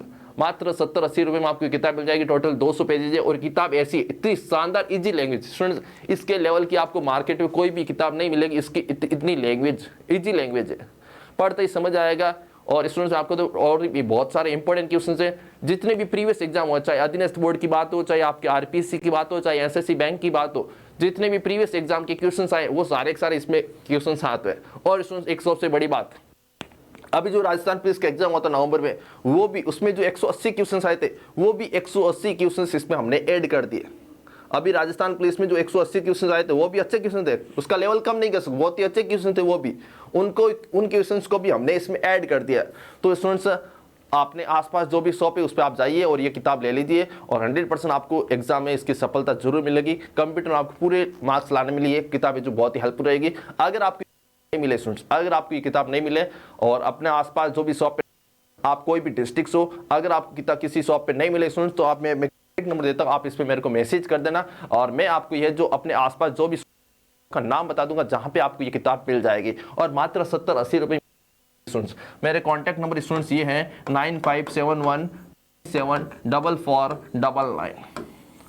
ठीक है भाई लोगों, अगर आपको ये किताब चाहिए तो आप इस नंबर मैसेज कर देना, मैं आपको आपके आसपास जो डिस्ट्रिक्ट में आप रहते हैं उसके आसपास जो भी शॉप होगी उस शॉप का नाम बता दूंगा। ठीक है, साथ अपने पढ़ाई की ओर। तो स्टूडेंट्स अपने बात चल रही थी किसकी, आउटपुट की बात चल रही थी, आउटपुट की बात चल रही थी। और आउटपुट मैंने आपको ये कहा था कि आउटपुट आपके दो प्रकार के होते हैं, एक होता है आपका हार्ड कॉपी, एक होता है आपका सॉफ्ट कॉपी। हार्ड कॉपी की अपन बात करें स्टूडेंट्स, क्या बताया था आपको मैंने कि प्रिंटर के द्वारा जो आउटपुट जाता है या कागज पे जो आउटपुट उसको अपन क्या कहते हैं, हार्ड कॉपी आउटपुट कहते हैं। उसके बाद स्टूडेंट्स हार्ड कॉपी को अपन क्या कहते हैं, स्थायी आउटपुट कहते हैं। क्या कहते हैं, स्थायी आउटपुट कहते हैं। इस चीज को अपन क्या कहते हैं, भौतिक आउटपुट कहते हैं। क्या कहते हैं, भौतिक कहते हैं। क्लियर। अब अगले बात आती है स्टूडेंट्स किसकी, अपने। और अगर आपको पूछे स्टूडेंट्स की हार्ड कॉपी आउटपुट डिवाइसेज कौन कौन से होते हैं, हार्ड कॉपी आउटपुट डिवाइसेज होते हैं स्टूडेंट्स, तो क्या बताएंगे, एक होता है आपका प्रिंटर, एक होता है आपका प्रिंटर, एक होता है आपका कौन सा स्टूडेंट, प्लॉटर होता है। क्या होता है, प्लॉटर होता है। ये दोनों दो ही डिवाइस होता है, हार्ड कॉपी की केवल ये दो ही डिवाइस होते हैं, प्रिंटर और प्लॉटर। अब सभी प्रकार के प्रिंटर चाहे कैसा भी हो, चाहे इंपैक्ट हो, चाहे नॉन इंपैक्ट हो, चाहे लेजर हो, चाहे इंकजेट हो, जैसा भी प्रिंट हो, सभी प्रकार के प्रिंटर किसमें आता है, आपके हार्ड कॉपी में आते हैं। प्लॉटर ये भी क्या होता है, ये भी एक प्रकार का प्रिंटर ही होते हैं। बड़े आकार के जो प्रिंटर होते हैं उसको अपन क्या कहते हैं, प्लॉटर कहते हैं। ठीक है स्टूडेंट्स, अगला क्या देर का है, अगली अपन बात करते हैं सॉफ्ट कॉपी के बारे में। किसके बारे में, सॉफ्ट कॉपी के बारे में। किसके बारे में बात करें अपन, अगली अपन बात करें स्टूडेंट्स किसके बारे में, सॉफ्ट कॉपी के बारे में। सॉफ्ट कॉपी का मतलब होता है एक ऐसा आउटपुट, सॉफ्ट कॉपी का मतलब होता है सॉफ्टवेयर। क्या होता है भाई, आप स्क्रीन के ऊपर जो कुछ भी देखते हो वो सारा का सारा सॉफ्ट कॉपी है। आप अपने मोबाइल की स्क्रीन पर, आप अपने कंप्यूटर की स्क्रीन पर जो कुछ भी देखते हो उसको सारे का सारा वो क्या होता है, सॉफ्ट कॉपी होता है। और हार्ड कॉपी को मैंने बताया था स्टूडेंट्स कौन सा आउटपुट है, तो इसको अपन कहते हैं अस्थायी आउटपुट। क्या कहते हैं, अस्थायी आउटपुट। हार्ड कॉपी को मैंने बताया था भौतिक आउटपुट है, तो इसको अपन कहते हैं डिजिटल आउटपुट। क्या कहते हैं स्टूडेंट्स, ये देखो स्टूडेंट्स यहाँ पे, इसे डिजिटल या इलेक्ट्रॉनिक आउटपुट कहा जाता है। इसे डिजिटल या इलेक्ट्रॉनिक आउटपुट कहा जाता है। ये ऐसा आउटपुट होता है जो किसी स्क्रीन पर डिस्प्ले होता है। अपन कई बार स्टूडेंट देखो, हार्ड कॉपी का मैंने बता दिया, कॉलेज वाला जो अपने फॉर्म भरते हैं वहां पर जमा कराते हैं उसको अपन बोलते हैं हार्ड कॉपी जमा कराई। देखो स्टूडेंट्स कई बार अपन क्या बोलते हैं अपने फोन पर किसी फ्रेंड्स को बोलते हैं कि जो इसके नोट्स है मेरे को इसकी सॉफ्ट कॉपी सेंड करना। अरे बोलते हैं ना भाई, तो अपन क्या बोलते हैं कि इसकी सॉफ्ट कॉपी मेरे को सेंड करना। सॉफ्ट कॉपी मतलब क्या होता है, वो आपको या तो पीडीएफ देगा या आपको ईमेल करेगा या आपको व्हाट्सएप पे क्या देगा, पीडीएफ दे देगा। मतलब कि मोबाइल टू मोबाइल ट्रांसफर होती है, एक स्क्रीन से दूसरी ट्रांसफर होती है, एक कंप्यूटर से दूसरी कंप्यूटर में ट्रांसफर होता है, एक मोबाइल से दूसरे मोबाइल में ट्रांसफर। मतलब कि इलेक्ट्रॉनिक रूप से ट्रांसफर हो रही है, वो डिजिटल रूप से ट्रांसफर हो रही है। जितना भी डिजिटल डाटा होता है, इलेक्ट्रॉनिक डाटा होता है, उसको अपन क्या कहते हैं, सॉफ्ट कॉपी आउटपुट कहते हैं। क्या कहते हैं स्टूडेंट्स, सॉफ्ट कॉपी आउटपुट कहते हैं। समझ गए स्टूडेंट्स। उसके बाद स्टूडेंट मैं आपको बता दूं कि सॉफ्ट कॉपी के डिवाइसेज कौन कौन से होते हैं स्टूडेंट्स। तो सॉफ्ट डिवाइसेज होंगे स्टूडेंट्स दो प्रकार के आपके, एक तो होता है आपका मॉनिटर। क्या होता है मॉनिटर, एक होता है स्टूडेंट्स आपका स्पीकर। क्या होता है स्टूडेंट्स, स्पीकर होता है। क्या होता है, स्पीकर। सभी प्रकार के मॉनिटर, चाहे एलईडी हो चाहे एलसीडी, जैसा भी मॉनिटर है वो सारे के सारे मॉनिटर किसमें आते हैं आपके, वो आ जाएंगे किसमें, सॉफ्ट कॉपी में। स्पीकर की बात तो वो भी किसमें आएगा, आपका स्पीकर में, मतलब कि सॉफ्ट कॉपी में आएगा। Clear students. तो यहाँ तक अपने जो कंप्यूटर का परिचय और अपने पढ़ा था कंप्यूटर की कार्यप्रणाली। अगला टॉपिक अपने पास क्या आता है स्टूडेंट्स, देख लीजिए यहाँ पे, कंप्यूटर की जनरेशन, कंप्यूटर की पीढ़ियां। जल्दी से क्लास को शेयर कर दो। अगर आपको मजा आया प्लीज क्लास को शेयर कर दो। बहुत ही शानदार क्लास होने वाली और भी आपके, और पूरा सिलेबस करने वाले हैं। और स्पीड है तो स्पीड में बता दो स्टूडेंट्स की ज्यादा स्पीड वैसे नहीं है और ज्यादा स्पीड रखनी भी चाहिए। मैं आपको बता दूं कि अगर अपन मैं स्पीड नहीं रखूंगा पढ़ाने की तो लगभग मेरे हिसाब से ये कोर्स है जो 10 से 15 घंटे तक चला जाएगा और इतना अपने पास टाइम नहीं है। मैं चाहता हूं कि कम समय में अच्छा कंटेंट और अच्छी तैयारी हो जाए पटवार भर्ती परीक्षा में कंप्यूटर की, और अच्छे अंक प्राप्त हो जाए। Clear students. अब देखो स्टूडेंट्स यहाँ पे अपन बात करें किसकी स्टूडेंट्स, कंप्यूटर के जनरेशन की, कंप्यूटर की पीढ़ियां। सबसे पहला प्रश्न पूछा जाएगा कंप्यूटर की पीढ़ियां होती कितनी है, 5 बतानी। क्या बतानी है, 5 पीढ़ियां होती है। उसके बाद पीढ़ियों का मतलब क्या होता है, पीढ़ियों का मतलब ये होता है स्टूडेंट्स की जैसे जैसे समय परिवर्तन हुआ, ध्यान से सुनना मेरी बात को, जैसे जैसे समय परिवर्तन हुआ आपके कंप्यूटर सिस्टम में हार्डवेयर में क्या बदलाव आया और सॉफ्टवेयर में क्या बदलाव आया, जैसे जैसे हार्डवेयर और सॉफ्टवेयर परिवर्तन हुए उनको अलग अलग पीढ़ियों में बांट दिया। जैसे जैसे हार्डवेयर और सॉफ्टवेयर में परिवर्तन हुआ उनको अलग अलग पीढ़ियों में समय के अकॉर्डिंग। तो स्टूडेंट्स मैंने आपको क्या बताया था, समय के साथ साथ आपके कंप्यूटर सिस्टम में या कंप्यूटर से संबंधित जो भी हार्डवेयर और सॉफ्टवेयर में परिवर्तन हुआ उसको क्या किया, अलग अलग पीढ़ियों के अंदर बांट दिया। टोटल पीढ़ियां होती कितनी भाई, 5 पीढ़ी होती। कितनी होती है, 5 पीढ़ी होती है। और सारी पीढ़ियों को अपन अच्छे से पढ़ने वाले हैं और अच्छी शानदार ट्रिक्स के साथ पढ़ाने वाला हूं आपको मैं। बात करता हूं पहली पीढ़ी की स्टूडेंट्स। पहली पीढ़ी का जो कार्यकाल था आपके समय अवधि है 1942 1955। किसका प्रयोग होता था, वैक्यूम ट्यूब का। दूसरी पीढ़ी की बात करें ट्रांजिस्टर का प्रयोग होता था। समय अवधि की बात करें 1955 से 1964, 1955 से 1964। तीसरी मान जाओ आईसी का प्रयोग होता था। समय अवधि की बात करें 64 से 75। अरे 1964 से 1975। उसके बाद चौथी पीढ़ी की बात करें माइक्रो प्रोसेसर। और सबसे ज्यादा परिवर्तन किसमें है, आपके चौथी पीढ़ी में है। माइक्रो छोटा सा डिवाइस होता है, पूरी कंप्यूटर को मैनेज करता है स्टूडेंट्स। जो मैं बात कर रहा था सीपीयू की, वही सीपीयू आपका माइक्रो प्रोसेसर कौन सी पीढ़ी में बना था, चौथी पीढ़ी में बना था। कार्यकाल की बात करें, समय अवधि की बात 1975 से 1989। और अभी कौन सी पीढ़ी चल रही है, 1989 से वर्तमान तक। वो पीढ़ी आपकी कंप्यूटर की 5 पीढ़ी। कौन सी है, कंप्यूटर की 5 पीढ़ी स्टूडेंट्स। चौथी पीढ़ी की बात करें माइक्रो प्रोसेसर।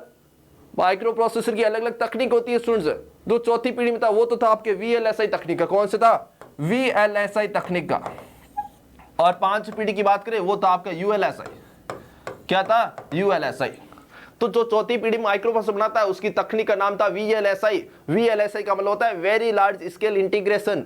और 5 पीढ़ी की बात करें उसमें जो माइक्रो प्रोसेसर है वो है आपके यूएलएसआई का। कैसा है, यूएलएसआई का। और यूएलएसआई के पूरे नाम की बात करें तो यूएलएसआई का पूरा नाम होता है students ultra large scale integration. क्या होता है, ultra large scale integration. Clear students. उसके बाद क्या देर के स्टूडेंट्स यहां पे देख लीजिए। तो 5 पीढ़ी मैंने आपको बता दी, उसका पूरा समय बता दिया, कौन कौन सी डिवाइस है वो भी बता दिया। और आपको मैं अगली ये जब पीढ़ियां खत्म हो उसके बाद में लास्ट में आपको एक ट्रिक बताने वाला हूं ताकि आपको अच्छे से याद हो जाए कौन सी पीढ़ी में किसका प्रयोग होता था और 100% याद हो जाएगा। तो स्टूडेंट्स बात करते हैं पहली पीढ़ी की। पहली पीढ़ी का कार्यकाल क्या, 1942 से 1955। Clear students. किसका प्रयोग होता था, अरे भाई लोगों वैक्यूम ट्यूब का प्रयोग होता था। कैसी होती थी वैक्यूम ट्यूब, ये देखो भाई वैक्यूम ट्यूब ऐसी होती है। क्लियर। उसके बाद बात करते हैं इसमें कि पहली पीढ़ी क्या क्या है स्टूडेंट्स। तो देखो भाई यहाँ पे वैक्यूम ट्यूब का प्रयोग होता था। पहली पीढ़ी की विशेषता क्या है, सुन क्या बताएंगे कि इसमें आपके वैक्यूम ट्यूब का प्रयोग होता था। और कंप्यूटर क्या थे, कार्य करने की गति बहुत कम थी। अगर आपको पूछे कि सबसे धीमी स्पीड किसकी थी, कार्य करने की सबसे कम स्पीड किसकी थी, क्या बताना, प्रथम पीढ़ी। क्या बताएंगे, प्रथम पीढ़ी। और अगर पूछे आपको कि आकार की दृष्टि से सबसे बड़ा कंप्यूटर कौन सा है, क्या बताएंगे, वो भी आपके प्रथम पीढ़ी का। कौन सा है, वो भी आपके प्रथम पीढ़ी का। अब देखो स्टूडेंट्स यहाँ पे इनपुट के लिए पंच कार्ड का प्रयोग किया गया भाई। अगर आपको पूछे कि आपके प्रथम पीढ़ी और प्रथम पीढ़ी में डाटा को इनपुट करने के लिए किसका प्रयोग होता था, क्या बताएंगे, पंच कार्ड का प्रयोग होता था। जो पंच कार्ड है इसका जो आविष्कार है हर्मन होलेरिथ नाम के वैज्ञानिक ने किया था। हर्मन होलेरिथ नाम के वैज्ञानिक ने किया था। काम क्या होता है इसका, इनपुट करना। और होलेरिथ ने इसको बनाया था इसलिए उसका इस कार्ड का नाम होलेरिथ कार्ड भी है। पंच कार्ड को अपन होलेरिथ कार्ड भी कहते हैं। अब देखो उसके बाद क्या, प्रथम पीढ़ी में निर्मित कंप्यूटर। एग्जाम में प्रश्न ये भी पूछा जाएगा कि कंप्यूटर की पहली पीढ़ी में कौन कौन सी कंप्यूटर बनाए गए, कौन कौन से वैज्ञानिकों का सहयोग रहा, वो सारी चीजें यहाँ पे बताने वाला हूं। तो देखो सुन यहाँ पे प्रथम पीढ़ी में कौन कौन से कंप्यूटर बनाए, एनईए के, एडवे के, एडसेक है, मैनचेस्टर मार्क फर्स्ट है और यूनिवेक। ये इतने सारे computer ENIAC, EDVAC, EDSAC, Mark first और यूनिवेक, ये सारे कंप्यूटर आपके किस बनाए, कंप्यूटर की पहली पीढ़ी बनाए गए। और अगर आपको पूछे स्टूडेंट्स की पहला व्यावसायिक कंप्यूटर, अगर आपको पूछे कि पहला व्यावसायिक कंप्यूटर कौन सा, यूनिवेक। अगर आपको पूछे कि पहला इलेक्ट्रॉनिक कंप्यूटर कौन सा, एनईएक। अगर आपको पूछे कि पहला स्टोरेज वाला कंप्यूटर कौन सा, एडसेक। यूनिवेक व्यावसायिक, एनईएक इलेक्ट्रॉनिक। उसके बाद पूछे आपको कि स्टूडेंट्स कौन सा, स्टोरेज, एडसेक। क्लियर। अगर आपको पूछे कि प्रथम विद्युत यांत्रिक कंप्यूटर कौन सा, क्या बताएंगे, वो आपका कौन सा, मार्क फर्स्ट है। अब देखो स्टूडेंट्स यहाँ पे एनईएक का निर्माण किसने, जेपी एकर्ट और जॉन मंचली ने किया था। अगर आपको पूछे कि एनईएक का निर्माण करने में किन किन वैज्ञानिकों का सहयोग था, किन किन का योगदान था, स्टूडेंट्स क्या बताएंगे, जेपी एकर्ट और जॉन मंचली का। क्लियर। अगला प्रश्न कौन सा, ये देखो भाई यहाँ पे ये आपके इस प्रकार का पहली पीढ़ी का कंप्यूटर था। इतना बड़ा, कम से कम एक बड़ा होल कितना होता है उसके इतना बड़ा क्या था आपके ये स्टूडेंट्स का था आपके पहली पीढ़ी का कंप्यूटर था। और स्टूडेंट्स यहाँ पे बता दूं कि आपको अभी मैंने आपको एक वैक्यूम ट्यूब बताई थी। पहली पीढ़ी के कंप्यूटर में कम से कम एक कंप्यूटर में 18,000 वैक्यूम ट्यूब का प्रयोग होता था। एक कंप्यूटर में आपके 18,000 वैक्यूम ट्यूब का प्रयोग होता था और लगभग 1,000 किलोमीटर लंबे तारों का प्रयोग होता था। 1,000 किलोमीटर लंबे तारों का प्रयोग होता था इसमें आपके पहली पीढ़ी कंप्यूटर में। और पूछा आपको कि एडवे का आविष्कार किसने किया, क्या बताएंगे, जॉन वॉन न्यूमैन ने। किसने किया था, जॉन वॉन न्यूमैन ने। क्लियर। अगला देखो भाई क्या दे रखे यहाँ पे, अगली देर के स्टूडेंट्स कौन से, सेकंड जनरेशन। क्या देर का, सेकंड जनरेशन। अरे कब से भाई, 1955 से 1964। किसका प्रयोग होता था, ट्रांजिस्टर का प्रयोग होता था। किसका प्रयोग होता था, ट्रांजिस्टर का। ट्रांजिस्टर कैसा होता है स्टूडेंट्स, ये इस प्रकार का आपके ट्रांजिस्टर होता है, ये इस प्रकार का आपके ट्रांजिस्टर होता है। क्लियर स्टूडेंट्स, क्लियर नहीं दिख पाएगा, आप गूगल पे जाना, सब लोग मोबाइल चलाते हैं, गूगल सबके पास होता है, उसमें लिखना ट्रांजिस्टर, आपको अच्छे से पता चलेगा ट्रांजिस्टर होता कैसा है। क्लियर। उसके बाद क्या देर का है, अब एग्जाम में प्रश्न ये पूछा जाएगा, एग्जाम में प्रश्न आएगा, पूछा जाएगा कि द्वितीय पीढ़ी में वैक्यूम ट्यूब के स्थान पर किसका प्रयोग किया गया स्टूडेंट्स, क्या बताएंगे, वैक्यूम ट्यूब का स्थान सेकंड जनरेशन में किसने ले लिया स्टूडेंट्स, क्या बताएंगे, वो स्थान ले लिया भाई आपके ट्रांजिस्टर। कितने ले लिया भाई, ट्रांजिस्टर ले लिया। क्लियर स्टूडेंट्स, जल्दी से भी शेयर करो भाई, जल्दी से क्लास को शेयर कर दो, 2 मिनट पानी पी लूं मैं, जल्दी से क्लास को शेयर कर दो भाई।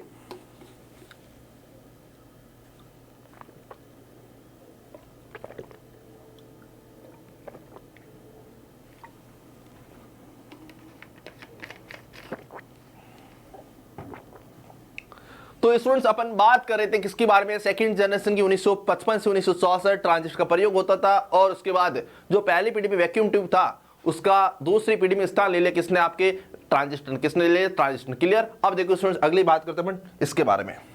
अगर आपको पूछे कि ट्रांजिस्टर का आविष्कार कब हुआ स्टूडेंट्स, क्या बताएंगे, 1947 में।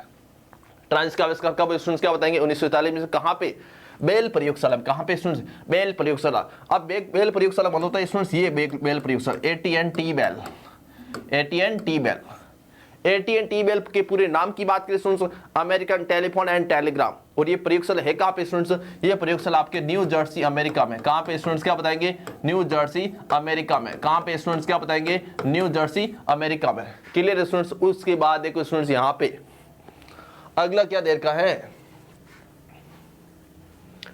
कि इस पीढ़ी के कंप्यूटर में स्टोरेज के लिए जो आपकी स्टूडेंट्स पहली पीढ़ी थी, पहली पीढ़ी में डाटा को स्टोरेज करने के लिए आपके मैग्नेटिक ड्रम का प्रयोग होता था। बात करते हैं दूसरी पीढ़ी की, तो दूसरी पीढ़ी में आपके डाटा को स्टोर करने के लिए किसका प्रयोग होता है स्टूडेंट्स, क्या बताएंगे, चुंबकीय टैप और चुंबकीय डिस्क। चुंबकीय टैप मतलब जो पहले कैसेट चलती थी स्टूडेंट, वो उसको अपन कहते हैं चुंबकीय डिस्क, मतलब आपकी जैसे हार्ड डिस्क होती है, फ्लॉपी डिस्क होती है, इनका। क्लियर। उसके बाद क्या देर के स्टूडेंट्स यहाँ पे कि इस पीढ़ी में आपके हाई लेवल लैंग्वेज का आविष्कार हुआ। अगर आपको पूछे कि कंप्यूटर की जो हाई लेवल लैंग्वेज होती है उसका आविष्कार कौन सी पीढ़ी में स्टूडेंट्स, क्या बताएंगे, वो आपकी कंप्यूटर के सेकंड जनरेशन में। और अगर आपको पूछे कि पहली हाई लेवल लैंग्वेज कौन सी है, अगर आपको पूछे कि पहली हाई लेवल लैंग्वेज कौन सी स्टूडेंट्स, क्या बताएंगे, पहली हाई लेवल लैंग्वेज कौन सी आपकी स्टूडेंट्स, वो है आपकी कौन सी, फोर्ट्रान है। और कब बनाई गई स्टूडेंट्स, वो बनाई थी आपके 1957 में। कब बनाई गई स्टूडेंट्स, क्या बताएंगे, 1957 में। Clear students. उसके बाद देखो स्टूडेंट्स यहाँ पे हाई लेवल लैंग्वेज को उदाहरण बता दूं मैं आपको, बेसिक, कोबॉल और फोर्ट्रान। देखो स्टूडेंट्स यहाँ पे पहली हाई लेवल को लैंग्वेज कौन सी, फोर्ट्रान। पूछा जाएगा फोर्ट्रान का पूरा नाम, फॉर्मूला ट्रांसलेशन। उसके बाद ये जो लैंग्वेज कब बनी थी, क्या बताएंगे, 1957 में। और पूछा जाएगा कि वैज्ञानिक भाषाएं कौन सी है, या ऐसी कौन सी भाषाएं जिसका प्रयोग विज्ञान के क्षेत्र में और गणित के क्षेत्र में होता है स्टूडेंट्स, क्या बताएंगे, वो भी आपकी कौन सी लैंग्वेज है, वो भी आपकी कौन सी, फोर्ट्रान है। उसके बाद देखो स्टूडेंट्स यहाँ पे पूछा जाएगा आपको बेसिक, बेसिक का पूरा नाम। कई बार एग्जाम में पूछा जाता है, जैसे अधीनस्थ बोर्ड, ये पटवार का पेपर आपके अधीनस्थ है, और लाइब्रेरी एग्जाम में एक बार ये प्रश्न पूछा गया था, लाइब्रेरी एग्जाम में एक बार ये प्रश्न पूछा गया था, बेसिक का पूरा नाम क्या है।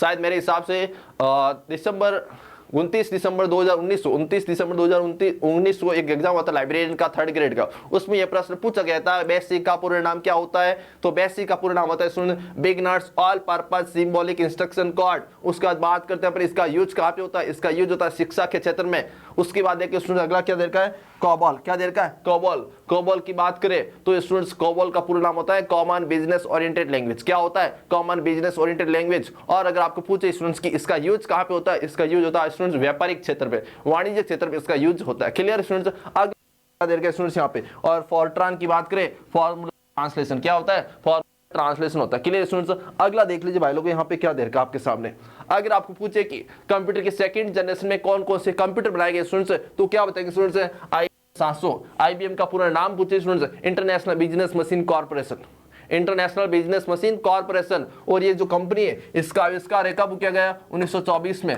और विश्व की सबसे पहली कंप्यूटर बनाने वाली कंपनी कौन सी है, IBM। वर्ल्ड की सबसे पहली कंप्यूटर बनाने वाली जो कंपनी है कौन सी है, IBM में स्थापना कभी 1924 में, कहां पे, अमेरिका में। कहां पे हुई थी, अमेरिका में। और IBM का पूरा नाम international business machine. Clear students. उसके बाद कौन सा, IBM 1400, IBM 1400, हनीवेल 400 से 800 और CDC 3600, CDC 3600। अगली अपन बात करने वाले किसके बारे में, थर्ड जनरेशन के बारे में। किसके बारे में, थर्ड जनरेशन के बारे में। देखो भाई लोग यहाँ पे ये देर के स्टूडेंट्स किसके बारे में पढ़े, थर्ड जनरेशन। समय अवधि की बात करें 1964 से 1975, समय अवधि कौन सी 1964 से 1975। उसके बाद क्या देर के स्टूडेंट्स कौन कौन से क्या बताएंगे कि इसमें जो प्रयोग होता था आपके इंटीग्रेटेड सर्किट का, किसका प्रयोग होता है स्टूडेंट्स क्या बताएंगे, तीसरी पीढ़ी के प्रयोग होता था किसका, आपके आईसी का। और आईसी की बात करें पूरे नाम की तो क्या बताएंगे, इंटीग्रेटेड सर्किट होता है। Clear students. उसके बाद समय अवधि की बात करें 1964 से 75, क्या बताएंगे 1964 से 1975। क्लियर। उसके बाद आईसी होती कैसी भाई, ये आईसी इस प्रकार की होती है आपकी, आईसी इस प्रकार की होती है। कैसी होती है, आईसी इस प्रकार की होती है। क्लियर। अगला देखो भाई क्या दे रखा है यहाँ पे,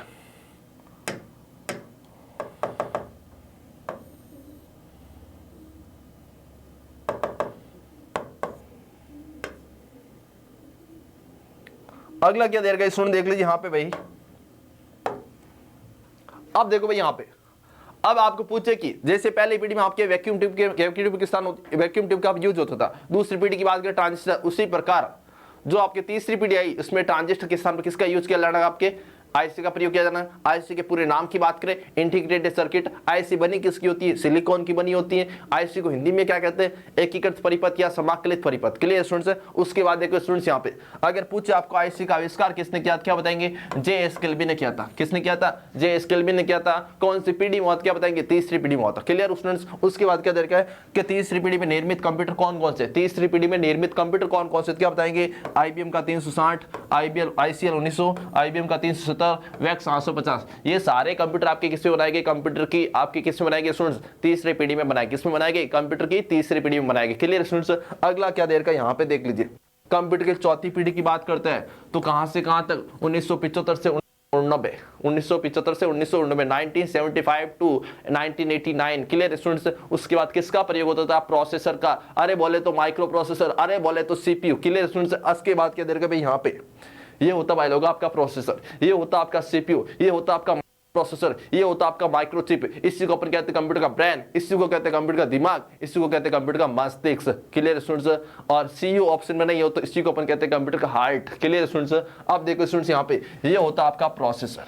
क्लियर स्टूडेंट्स। उसके बाद अगला क्या देर के स्टूडेंट्स, जो मैंने आपको बताया था अभी शुरुआत में जब सीपीयू अपने बताए थे प्रोसेसिंग का काम करता है, उसमें आपको बताया था कि जो आपका सीपीयू होता है कंप्यूटर के सिस्टम यूनिट के मदरबोर्ड पर लगाया जाता है। और मैंने आपको बताया था कि मदरबोर्ड क्या होता है, फाइबर ग्लास का बना होता है। किसका बना होता है, फाइबर ग्लास का बना होता है। और स्टूडेंट्स मैंने आपको बताया था कि ये देख लीजिए यहाँ पे ये फाइबर ग्लास का बना हुआ मदरबोर्ड होता है स्टूडेंट्स। और यहाँ पे आपका इसके नीचे यहाँ पे आप जाता है सीपीयू, क्या लगाया जाता है, प्रोसेसर, क्या लगाया जाता है, माइक्रो प्रोसेसर। सारी चीजें स्टूडेंट्स पे आपका क्या लगाया जाता है, प्रोसेसर लगाया जाता है। क्लियर। उसके बाद देखो स्टूडेंट्स यहाँ पे क्या दे रखा है, ये होता है आपका पूरा सिस्टम यूनिट। क्या होता है स्टूडेंट्स, ये सारा का सारा क्या होता है, आपका सिस्टम यूनिट होता है। उसके बाद देखिए स्टूडेंट्स यहाँ पे अगर आप सिस्टम यूनिट को खोलेंगे स्टूडेंट्स यहाँ पे क्या होता है, आपका प्रोसेसर लगा होता है। ये जो फैन दिख रहा है स्टूडेंट्स, इस फैन के नीचे बैक साइड में क्या होता है, आपका प्रोसेसर लगा होता है, सीपीयू लगा होता है। और कैसा होता है सीपीयू, मैंने आपको बता दिया। Clear students. उसके बाद क्या दे रखा है स्टूडेंट्स यहाँ पे देख लीजिए। अब स्टूडेंट्स मैंने आपको क्या बताया था कि चौथी पीढ़ी में आपके माइक्रो प्रोसेसर का आविष्कार हो गया, माइक्रो प्रोसेसर का प्रयोग क्या शुरू हो गया। अब आपको पूछे कि जो चौथी पीढ़ी माइक्रो प्रोसेसर था वो कौन सी पीढ़ी का था, तो इसमें आपको यह बताना है स्टूडेंट्स की जो आपके बड़े पैमाने की आईसी का प्रयोग किया गया, या आप ऐसे कह सकते हैं कि इसमें वीएलएसआई तकनीक का प्रयोग किया गया। क्या कह सकते हैं, वीएलएसआई तकनीक का प्रयोग किया गया। अगर आपको पूछे कि वीएलएसआई का पूरा नाम क्या होता है तो आपको यह बताना है स्टूडेंट्स की वेरी लार्ज स्केल इंटीग्रेशन। क्या बताएंगे, very large scale integration. Very large scale integration कर देना भाई, TION इंटीग्रेशन। Clear students. और उसके बाद स्टूडेंट अगर आपको पूछे कि चौथी पीढ़ी का मुख्य पुर्जा कौन सा, क्या बताएंगे, वो था आपका माइक्रो प्रोसेसर। कौन सा स्टूडेंट्स, माइक्रो प्रोसेसर। अब बात करते हैं इस धरती का, इस दुनिया का सबसे पहला प्रोसेसर कौन सा है। तो स्टूडेंट्स अगर आपको पूछे कि दुनिया का सबसे पहला प्रोसेसर कब बनाया गया, स्टूडेंट्स याद करो जब अपन भारत पाकिस्तान कर रहे थे 1971 में, जब अपन भारत पाकिस्तान कर रहे थे ठीक उसी दिन उसी वर्ष अमेरिका की कंपनी, कौन सी कंपनी, इंटेल कंपनी ने दुनिया का सबसे पहला प्रोसेसर बना दिया। उसका नाम क्या था, इंटेल 4004। कब बनाए, 1971 में। उसके बाद कितने बिट का था, 4 बिट का था। कौन सी कंपनी, इंटेल कंपनी का मुख्यालय कहाँ पे, कैलिफोर्निया, अमेरिका। क्लियर। ये सारी चीजें याद रखना सीपीयू के इतिहास के बारे में। तो देखो स्टूडेंट्स यहाँ पे दुनिया का सबसे पहला माइक्रो प्रोसेसर कौन सा, क्या बताएंगे, इंटेल 4004 है, इंटेल 4004 है। उसके बाद इंटेल कंपनी के द्वारा बनाया गया, किसके द्वारा बनाया गया, इंटेल कंपनी के द्वारा बनाया गया। कब बनाया गया, 1971 में बनाया गया। कब बनाया गया, 1971 में बनाया गया। और आपको पूछे स्टूडेंट्स की इंटेल कंपनी का मुख्यालय कहां, स्टूडेंट्स क्या बताएंगे, कैलिफोर्निया अमेरिका। इंटेल कंपनी का मुख्यालय कहां पे, क्या बताएंगे, कैलिफोर्निया अमेरिका। Students clear. उसके बाद क्या देर के स्टूडेंट्स यहाँ पे अगर आपको पूछे कि भारत का पहला माइक्रो प्रोसेसर कौन सा है, भारत का पहला माइक्रो प्रोसेसर कौन सा स्टूडेंट्स, क्या बताना है आपको, वो है आपका शक्ति। स्टूडेंट्स कौन सा है, किसके द्वारा बनाया गया स्टूडेंट, आईआईटी चेन्नई ऑप्शन आ सकता है, आईआईटी मद्रास ऑप्शन आ सकता है, दोनों ही आपके सही होंगे स्टूडेंट्स क्लियर। उसके बाद माइक्रो प्रोसेसर को कंप्यूटर का दिमाग, ब्रेन, मस्तिष्क, सीपीयू कहा जाता है। बताया पहले students, CPU micro processor, processor microchip, computer का ब्रेन, कंप्यूटर का दिमाग, मस्तिष्क, और उसके बाद मैंने आपको क्या बताया स्टूडेंट्स, कंप्यूटर का दिल। ये सारे किसके नाम है, आपके सीपीयू के नाम है, माइक्रो प्रोसेसर के ही नाम है क्लियर स्टूडेंट्स। और इसका काम क्या होता है, भी काम होता है कंप्यूटर में डाटा को प्रोसेस करना। अगर आपको पूछे कि सीपीयू क्या करता है, डाटा का प्रोसेस करता है। और स्टूडेंट्स जिन कंप्यूटर में माइक्रो प्रोसेसर होता है उसको अपन क्या कहते हैं, माइक्रो कंप्यूटर कहते हैं, ऐसा अपन परिभाषा इसकी कह सकते हैं क्लियर स्टूडेंट्स। उसके बाद देखो भाई यहाँ पे अगली देर की स्टूडेंट्स किसके बारे में, 5 पीढ़ी के बारे में। 4 पीढ़ी अपन पढ़ चुके, 5 पीढ़ी की बात करें स्टूडेंट्स, 5 पीढ़ी में कब शुरू हुई थी, 1989 से, और वर्तमान में अभी तक चल रही है स्टूडेंट्स।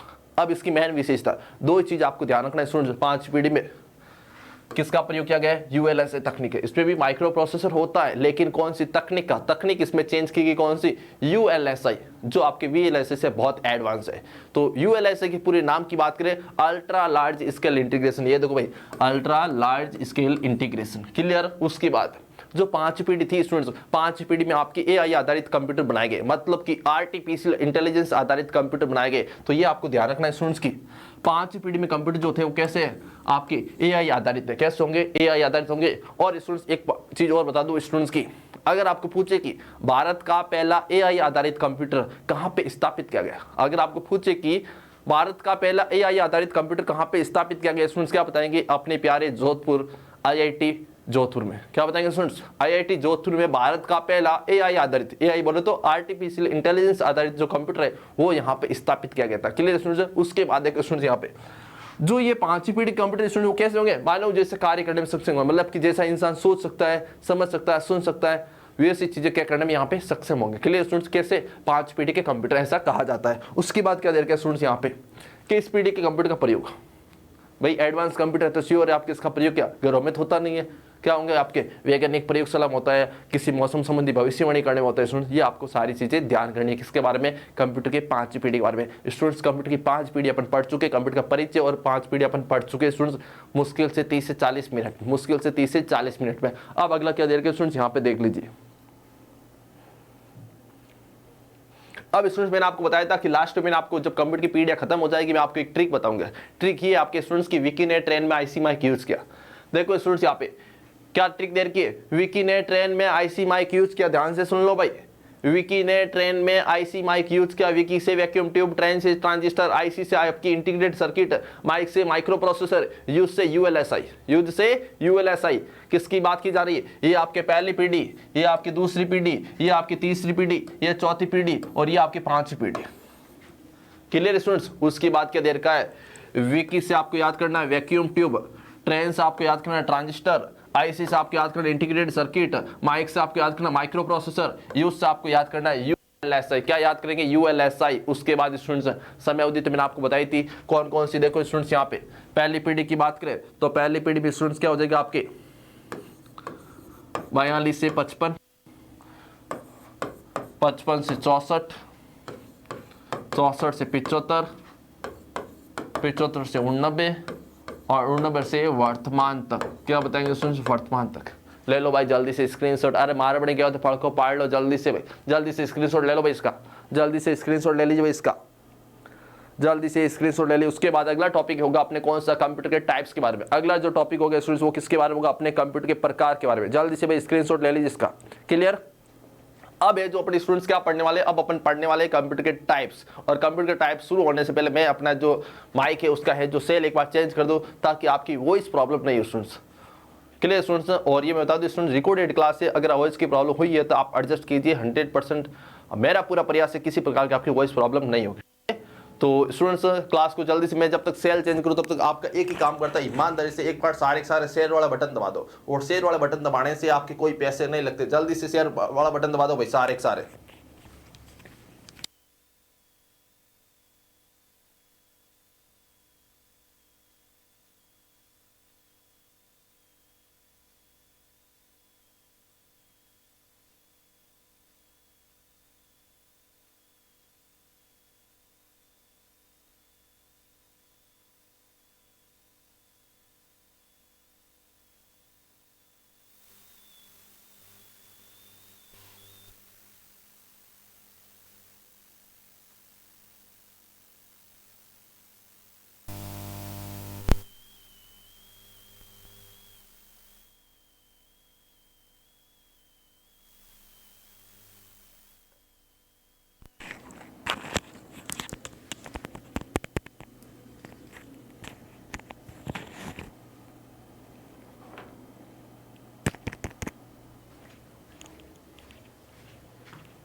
हाँ भाई लोगो, मैंने तो मेरा सेल डिस्चार्ज जो है चार्ज कर दिया। अब जल्दी से आप भी चार्ज हो जाए और बहुत ही शानदार तरीके से अपनी क्लास चलिए, और ज़्यादा से ज़्यादा शेयर कर दीजिए भाई। शेयर तो कर दिया होगा आपने, और नहीं करो तो आपकी मर्जी भाई। मेरा काम है पढ़ाने का, अब आप अपना कीजिए।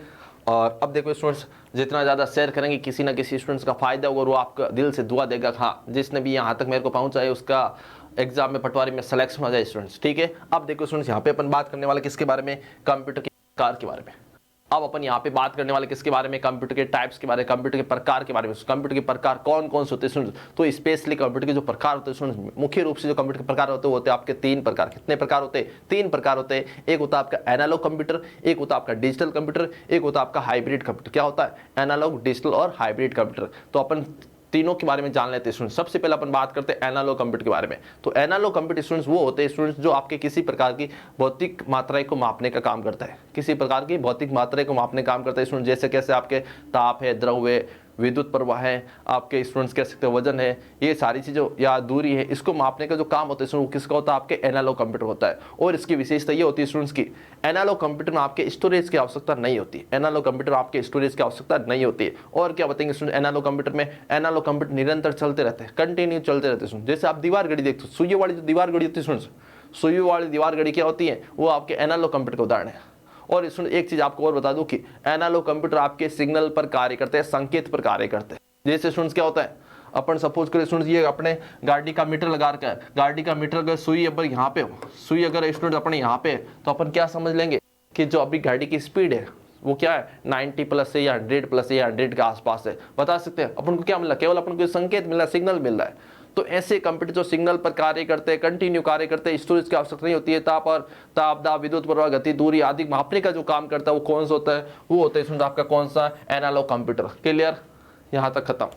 बात करते हैं अपन किसकी सुन, डिजिटल कंप्यूटर की। तो डिजिटल कंप्यूटर होता क्या सुन, डिजिटल कंप्यूटर मतलब कि ऐसे कंप्यूटर जो अंकों पर कार्य करते हैं, जिसमें सारी सूचनाएं, डाटा, निर्देश जो कुछ भी होता है वो सारे के सारे 0 और 1 के रूप में लिखे जाते हैं, समझे जाते हैं, निरूपित किए जाते हैं स्टूडेंट्स। तो ऐसे कंप्यूटर जो अंकों पर कार्य करते हैं, जिसमें सभी डाटा, सूचनाएं, निर्देश किस में कैसे होते हैं, 0 और 1 के रूप में होते हैं, उसको अपन क्या कहते हैं, डिजिटल कंप्यूटर कहते हैं। और सभी प्रकार के डिजिटल कंप्यूटर मशीनी भाषा पर कार्य करते हैं। क्या बताएंगे, सभी प्रकार के डिजिटल कंप्यूटर मशीनी भाषा पर कार्य करता है, 0-1 पर कार्य करते हैं। क्लियर। उसके बाद students hybrid computer. Hybrid computer क्या होता है स्टूडेंट्स, हाइब्रिड कंप्यूटर होता है आपका स्टूडेंट्स की एनालॉग और डिजिटल, एक ऐसा कंप्यूटर जिसमें एनालॉग तथा डिजिटल दोनों कंप्यूटर का मिश्रण होता है, या आप ऐसा कह सकते हो दोनों कंप्यूटर के गुण पाए जाते हैं। मतलब कि एनालॉग तथा डिजिटल कंप्यूटर का जो कॉम्बिनेशन होता है, उनका जो मिश्रण होता है, ये दोनों मिलकर के जो कंप्यूटर बनाए जाते हैं स्टूडेंट्स, वो उसके ऊपर क्या होता है, हाइब्रिड। मतलब कि एक ऐसा कंप्यूटर जिसमें कुछ फीचर्स एनालॉग के भी हो, कुछ आपके कैसे हो, डिजिटल के भी हो। जैसे कैसे स्टूडेंट अपन ऐसा कह सकते हैं कि जैसे अपन पेट्रोल पंप जाते हैं, पेट्रोल पंप जाते हैं, पेट्रोल भरवाया पड़ना है, ठीक है स्टूडेंट्स। आपने जो पेट्रोल में जो मापने का काम होता है, जो आपका पेट्रोल लिक्विड है, द्रव मापने का जो काम हो, किसके द्वारा, वो भी एनालॉग कंप्यूटर के द्वारा। आपके वहां पे पेट्रोल मापने का जो काम हुआ वो किसके द्वारा हुआ, एनालॉग कंप्यूटर के द्वारा। आपने कितना पेट्रोल लिया, कितना पेमेंट बनाया स्टूडेंट्स, वहां पे डिजिटल रूप से डिस्प्ले किया जाता है। तो पेट्रोल मापने का काम तो कौन कर रहा है, एनालॉग कंप्यूटर। और स्क्रीन पे डिस्प्ले करने का काम कौन कर रहा है, वो आपका कर रहा है कौन, डिजिटल कंप्यूटर। तो वहां पे जो कंप्यूटर होते हैं वो कौन सा होता है, आपके हाइब्रिड होते हैं। हुआ कि नहीं हुआ भाई? मैंने क्या बताया, हाइब्रिड। एनालॉग और डिजिटल दोनों से मिलकर बना होता है। एनालॉग क्या करता है, पेट्रोल मापने का काम करता है। डिजिटल क्या करता है, आपने कितना पेट्रोल, इसका पेमेंट क्या बना, उसकी रिसिप्ट कैसे क्या बनी, वो भी काम कौन करता है, आपका डिजिटल करता है। तो एनालॉग और डिजिटल दोनों मिलकर क्या बनाता है, आपका हाइब्रिड बनाता है। अब बात आती है सुन अपने एनालॉग के डिजिटल के प्रकार की। डिजिटल कंप्यूटर के प्रकार कौन कौन से हैं? तो डिजिटल कंप्यूटर सुन आपके 4 प्रकार के होते हैं। डिजिटल कंप्यूटर आपके 4 प्रकार होते हैं। कौन कौन से? माइक्रो, मिनी, मेनफ्रेम और सुपर। सुन लेना स्टूडेंट्स, डिजिटल कंप्यूटर आपके 4 प्रकार होते हैं। Micro computer, mini computer, mainframe computer और सुपर कंप्यूटर। माइक्रो की बात करें तो इसको हम क्या सकते हैं, देखो ये स्टूडेंट्स जो ये 4 प्रकार है, ये जो प्रकार है 4, उनको अपन क्या क्या आकार, गति और कार्य क्षमता के आधार पर बांटा गया। भाई स्पीड में सबसे ज्यादा कौन है, सबसे कम कौन है? तो स्पीड में सबसे ज्यादा कौन हो जाएगा, सुपर। सबसे कम हो जाएगा कौन हो जाएगा, माइक्रो कंप्यूटर। आकार में सबसे बड़ा कौन, सुपर कंप्यूटर। आकार में सबसे कम कौन है, मिनी कंप्यूटर, सॉरी इसमें कौन सा, माइक्रो कंप्यूटर। कार्य क्षमता सबसे ज्यादा किसकी, माइक्रो कंप्यूटर, सॉरी किसकी, सुपर कंप्यूटर की। सबसे कम किसकी, माइक्रो कंप्यूटर की। तो स्टूडेंट्स डिजिटल कंप्यूटर को आकार, गति और कार्य क्षमता के आधार पर, स्टोरेज के आधार पर क्या किया गया, 4 भागों में बांटा गया। सबसे बेस्ट कौन सा होता है इसमें, सबसे अधिक कार्य क्षमता वाला, सबसे अधिक गति वाला, सबसे अधिक स्टोरेज वाला, सबसे अधिक स्पीड वाला जो कंप्यूटर होता है कौन होता है, आपका सुपर कंप्यूटर होता है। और सबसे कम की बात करें, सबसे कम की बात करें, ध्यान से सुनो, यहीं पे समझा, आगे और नहीं समझाऊंगा मैं। सबसे अधिक कार्य क्षमता वाला, सबसे अधिक आकार वाला, सबसे अधिक स्टोरेज वाला और सबसे अधिक गति वाला जो कंप्यूटर होता है वो कौन होता है, आपका सुपर कंप्यूटर होता है। और सबसे कम की बात करें वो तो सबसे कम इसमें होता है स्टूडेंट्स, और सबसे अधिक किसमें होता है स्टूडेंट्स, सबसे अधिक होते हैं स्टूडेंट्स आपके किसमें, सुपर कंप्यूटर। किसमें होता है स्टूडेंट्स, इसमें सुपर कंप्यूटर। अब देखो स्टूडेंट्स यहाँ पे जो ये मिनी कंप्यूटर होता है स्टूडेंट, अब ये 2 कंप्यूटर क्या कम होता है, ज्यादा होता है? तो ये 2 कंप्यूटर मैं आपको बता दूं स्टूडेंट्स की, जो आपका मिनी कंप्यूटर होता है वो मिनी कंप्यूटर इससे तो क्या होगा, ज्यादा होगा। जो मिनी कंप्यूटर होता है वो क्या होगा, माइक्रो कंप्यूटर में आकार में बड़ा, स्पीड में ज्यादा होगा, कार्य क्षमता में ज्यादा होगा। लेकिन इन दोनों कंप्यूटर से क्या हो जाएगा, कम हो जाएगा। आकार में भी कम होगा इनका, गति भी इनकी कम होगी, कार्य क्षमता भी इन दोनों कंप्यूटर से क्या हो जाएगी, इसकी कम हो जाएगी। उसके बाद बात करते हैं किसकी, मेन फ्रेम की। मेन फ्रेम इन दोनों से तो ज्यादा होता है, मेन फ्रेम इन दोनों से तो ज्यादा होता है, लेकिन सुपर से क्या होता है, कम होता है। तो स्टूडेंट्स अगर आपको फर्स्ट रैंक की बात करें, अगर आपको स्टूडेंट्स सबसे अच्छे कंप्यूटर की बात करें वो तो आपका सुपर, उसके बाद कौन सा, मेन फ्रेम, उसके बाद मिनी, और उसका सबसे लास्ट कैटेगरी कौन सा आएगा, आपका माइक्रो कंप्यूटर। के लिए स्टूडेंट्स अब देखो स्टूडेंट्स अपन आगे डिटेल से पढ़ते हैं इनकी डेफिनेशंस के साथ। तो देखिए स्टूडेंट्स यहाँ पे क्या दे रखा है, कंप्यूटर का मुख्य वर्गीकरण, जो मेन पार्ट्स इसके स्टूडेंट, मेन भाग स्टूडेंट्स क्या है, 3 प्रकार कौन कौन से, एनालॉग, डिजिटल और हाइब्रिड। अगर आपको पूछे स्टूडेंट्स की आपके कंप्यूटर में कंप्यूटर के कितने भाग है या किसका वर्गीकरण किस रूप में किया गया, स्टूडेंट्स क्या बताएंगे, कंप्यूटर का वर्गीकरण जो है स्टूडेंट्स आपके 3 रूप में किया गया, एनालॉग, डिजिटल और हाइब्रिड के रूप में। उसके बाद स्टूडेंट सबसे पहले अपन बात करते हैं किसके बारे में, एनालॉग कंप्यूटर के बारे में। तो क्या बताएंगे, भौतिक मात्राओं जैसे ताप, दाब, गति और द्रव, इनको मापने के लिए जो कंप्यूटर होते हैं स्टूडेंट्स उसको अपन क्या कहते हैं, एनालॉग कंप्यूटर कहते हैं। उसको अपन क्या कहते हैं, एनालॉग कंप्यूटर कहते हैं। और स्टूडेंट्स यहाँ पे देख लीजिए, वाहनों की गति मापने के लिए जो आपका स्पीडोमीटर होता है, जो आपका माइलोमीटर होता है, या तापमान मापने के लिए जो आपका थर्मामीटर होता है स्टूडेंट्स, तापमान मापने के लिए जो थर्मामीटर होता है वो भी किसका उदाहरण है, वो भी आपके एनालॉग कंप्यूटर का उदाहरण है। किसका उदाहरण है, एनालॉग कंप्यूटर का उदाहरण है स्टूडेंट्स। क्लियर। उसके बाद एनालॉग कंप्यूटर मैंने आपको बताया था सिग्नल पर कार्य करते स्टोरेज की आवश्यकता नहीं होती है, स्टोरेज की आवश्यकता नहीं होती है। उसके बाद क्या बताएंगे, एनालॉग कंप्यूटर में निरंतरता होती है। जैसे मैंने आपको बताया था एक दीवार घड़ी जो होती है सुइयों वाली, वो कंटिन्यू चलती रहती है, उसमें क्या होती है, निरंतरता होती है, मतलब कि कंटिन्यूटी वो चलते रहते हैं। क्लियर। उसके बाद क्या देर के स्टूडेंट्स यहाँ पे देख लीजिए,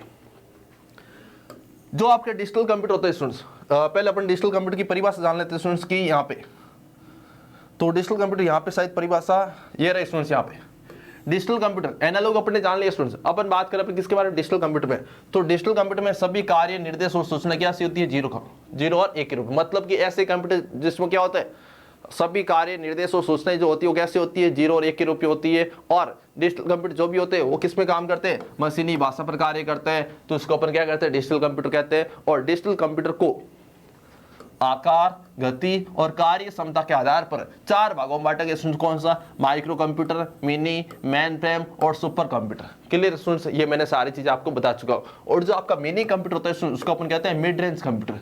मिनी कंप्यूटर को क्या कहा जाता है, मिड रेंज कंप्यूटर कहा जाता है। Clear students. उसके बाद देखो भाई यहाँ पे माइक्रो कंप्यूटर के रूप में क्या होता है स्टूडेंट्स, डेस्कटॉप, अब देखो स्टूडेंट्स यहाँ पे जो आपका माइक्रो कंप्यूटर होता है उसको भी अलग अलग भाग बनाएंगे, जो आपका माइक्रो कंप्यूटर है उसके भी अलग अलग भाग बनाएंगे स्टूडेंट्स। क्या दे रखे स्टूडेंट्स यहाँ पे देख लीजिए, माइक्रो कंप्यूटर के रूप में डेस्कटॉप, लैपटॉप, पाम टॉप और पीडीए श्रृंखला के कंप्यूटर।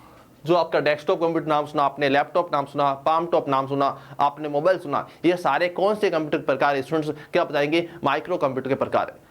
डेस्कटॉप जो आपने देखा टीवी जैसा कंप्यूटर होता है, लैपटॉप नॉर्मल आप जिसमें क्या होता है इनपुट आउटपुट और सिस्टम जो भी होते हैं एक साथ होते हैं। पाम टॉप अपन जैसे अपन टैबलेट दे सकते हैं, हथेली में रखे आराम से चला सकते हैं। पीडीए की से बात करें जो आपका मोबाइल होता है, मोबाइल किस में आता है आपका पीडीए श्रृंखला में आता है। और पीडीए की पूरी नाम की बात करें, पीडीए का पूरा नाम होता है पर्सनल डिजिटल असिस्टेंट। क्या होता है, पर्सनल डिजिटल असिस्टेंट। अब देखिए स्टूडेंट्स यहाँ पे क्या दे रखा है, पीडीए श्रृंखला के रूप में क्या होता है, मोबाइल का काम लेता है, मतलब कि जो मोबाइल होता है किसका उदाहरण आपके पीडीए का, और पीडीए के पूरे नाम पर्सनल डिजिटल असिस्टेंट। उसके बाद क्या दे रखा है स्टूडेंट्स यहाँ पे देख लीजिए, यहां तक तो थी बात अपने किसकी स्टूडेंट्स, यहां तक बात थी अपने किसकी, आपके एनालॉग और डिजिटल की। अब अपन बात करते हैं किसके बारे में, हाइब्रिड की। तो हाइब्रिड में क्या होता है, एनालॉग और डिजिटल कंप्यूटर से मिलकर बनने वाला जो कंप्यूटर होता है कौन होता है आपका, हाइब्रिड होता है। क्या होता है स्टूडेंट्स, क्या होता है हाइब्रिड कंप्यूटर, कौन सा, एनालॉग और डिजिटल का जो कॉम्बिनेशन होता है क्या होता है आपका, हाइब्रिड होता है। क्लियर। उसके बाद एक भाई अगला क्या दे रखा आपके सामने, एक कंप्यूटर होता है स्टूडेंट्स कौन सा, पोर्टेबल। कई बार आपको पूछा जाता है पोर्टेबल कंप्यूटर क्या होता है, तो पोर्टेबल कंप्यूटर का मतलब होता है स्टूडेंट्स की ऐसे कंप्यूटर जिसको आसानी से एक स्थान से दूसरे में लाया या ले जाया जा सकता है, उसको अपन क्या कहते हैं, पोर्टेबल कंप्यूटर कहते हैं। Clear students. और जो स्टूडेंट्स आपका डेस्कटॉप कंप्यूटर होता है उसको अपन पीसीबी कहते हैं, डेस्कटॉप कंप्यूटर को अपन क्या कहते हैं, पीसीबी कहते हैं। और पीसी का मतलब होता है क्या, पर्सनल कंप्यूटर। क्लियर। और स्टूडेंट्स यहाँ पे टेलीविजन का आकार का जो कंप्यूटर उसको अपन माइक्रो कंप्यूटर या अपन डेस्कटॉप कंप्यूटर भी कहते हैं। क्या कहते हैं, डेस्कटॉप कंप्यूटर। क्या कहते हैं स्टूडेंट्स को अपन, डेस्कटॉप कंप्यूटर भी कहते हैं। क्लियर। उसके बाद स्टूडेंट देखो यहाँ पे जो आपका माइक्रो कंप्यूटर होता है स्टूडेंट्स, कई बार पूछा जाएगा कंप्यूटर ऑन ए चिप कौन सा कंप्यूटर होता है, कौन से कंप्यूटर को कंप्यूटर ऑन ए चिप कहा जाता है स्टूडेंट्स। तो क्या जो आपका माइक्रो कंप्यूटर होता है, जो आपका माइक्रो कंप्यूटर होता है उसको अपन क्या कहते हैं, कंप्यूटर ऑन ए चिप कहते हैं। क्या कहते हैं, उसको अपन कंप्यूटर ऑन ए चिप कहा जाता है। Clear students. और यहाँ पे अपन बात आती है किसके बारे में, थोड़े बहुत अपन पढ़ लेते हैं सुपर कंप्यूटर के बारे में। तो क्या देर के स्टूडेंट्स यहाँ पे देख लीजिए, सेमूर क्रेक्स। आपको अगर आपको पूछे कि विश्व में सुपर का जनक कौन, अगर आपको पूछे स्टूडेंट्स की विश्व में सुपर कंप्यूटर का जनक कौन है, क्या बताएंगे, सेमूर क्रेक्स साहब। अगर आपको पूछे स्टूडेंट्स की विश्व का सबसे सुपर कंप्यूटर कौन सा है, विश्व का सबसे पहला सुपर कंप्यूटर कौन सा है, तो देखो स्टूडेंट्स यहाँ पे विश्व का जो सबसे पहला सुपर कंप्यूटर है वो बनाया गया 1964 में। कौन सा है, CDC 6600। विश्व का सबसे पहला जो सुपर कंप्यूटर है स्टूडेंट्स वो बनाया गया 1964 में। किसके द्वारा बनाया गया, कंट्रोल डेटा कॉर्पोरेशन कंपनी के द्वारा। सीडीसी का मतलब होता है students control data corporation company. और इसका कौन सा अगर पूछा आपको पहला सुपर कंप्यूटर कौन सा स्टूडेंट्स विश्व का, तो क्या बताएंगे, CDC 6600। Clear students. अब देखो स्टूडेंट्स थोड़ा बहुत और अपन जान लेते हैं। अब देखो स्टूडेंट्स यहाँ पे क्या देर का है, प्रथम सुपर कंप्यूटर कौन सा स्टूडेंट, CDC 6600 है। और CDC के पूरे नाम की बात करें क्या बताएंगे, कंट्रोल डेटा कॉर्पोरेशन होता है। उसके बाद स्टूडेंट्स यहाँ पे देखो स्टूडेंट्स यहाँ पे कई बार क्या होता है एग्जाम में आपको CDC 6000 ऑप्शन में नहीं मिलता है, CDC 6600 ऑप्शन में नहीं मिलता है, तो वहां पे मिलता है क्रे या क्रे फर्स्ट। क्या मिलता है, क्रे या क्रे फर्स्ट। तो कई बार ये पूछा जाता है प्रथम सुपर कंप्यूटर कौन सा है, क्या बताना है, क्रे या क्रे फर्स्ट। अगर आपको ऑप्शन में CDC 6600 नहीं मिले स्टूडेंट्स, क्या बताएंगे, तो पहला सुपर कंप्यूटर जो है कौन सा, क्रे या क्रे फर्स्ट। कब बनाया गया, 1976 में बनाया गया। कब बनाया गया, 1976 बनाया गया स्टूडेंट्स। और किसके द्वारा बनाया गया, तो स्टूडेंट्स यहाँ पे देख लीजिए, ये जो बनाया गया स्टूडेंट्स किसके द्वारा बनाया गया, तो ये बनाया गया स्टूडेंट्स आपके CRC के द्वारा। ये जो बनाया गया था किसके द्वारा बनाया था, CRC के द्वारा। CRC बोले तो क्रे रिसर्च कंपनी। क्या बोलेंगे, क्रे रिसर्च कंपनी। Clear students. अब उसके बाद देखो ये तो थी अपने वर्ल्ड की बात, दुनिया की बात थी। थोड़ा बहुत अपने घर में आ जाते हैं, मतलब कि अपने भारत में आ जाते हैं। भारत की बात करें, अगर पूछा आपको भारत का पहला सुपर कंप्यूटर कौन सा स्टूडेंट्स, क्या बताएंगे, परम 8000। अगर आपको पूछे कि भारत का पहला सुपर कंप्यूटर कौन सा, क्या बताएंगे, परम 8000 है। किसके द्वारा बनाया गया, क्या बताएंगे, CDEC के द्वारा बनाया गया। भारत का पहला सुपर कंप्यूटर कौन सा, क्या बताएंगे, परम 8000। और स्टूडेंट्स किसके द्वारा बनाया गया, क्या बताएंगे, CDEC के द्वारा।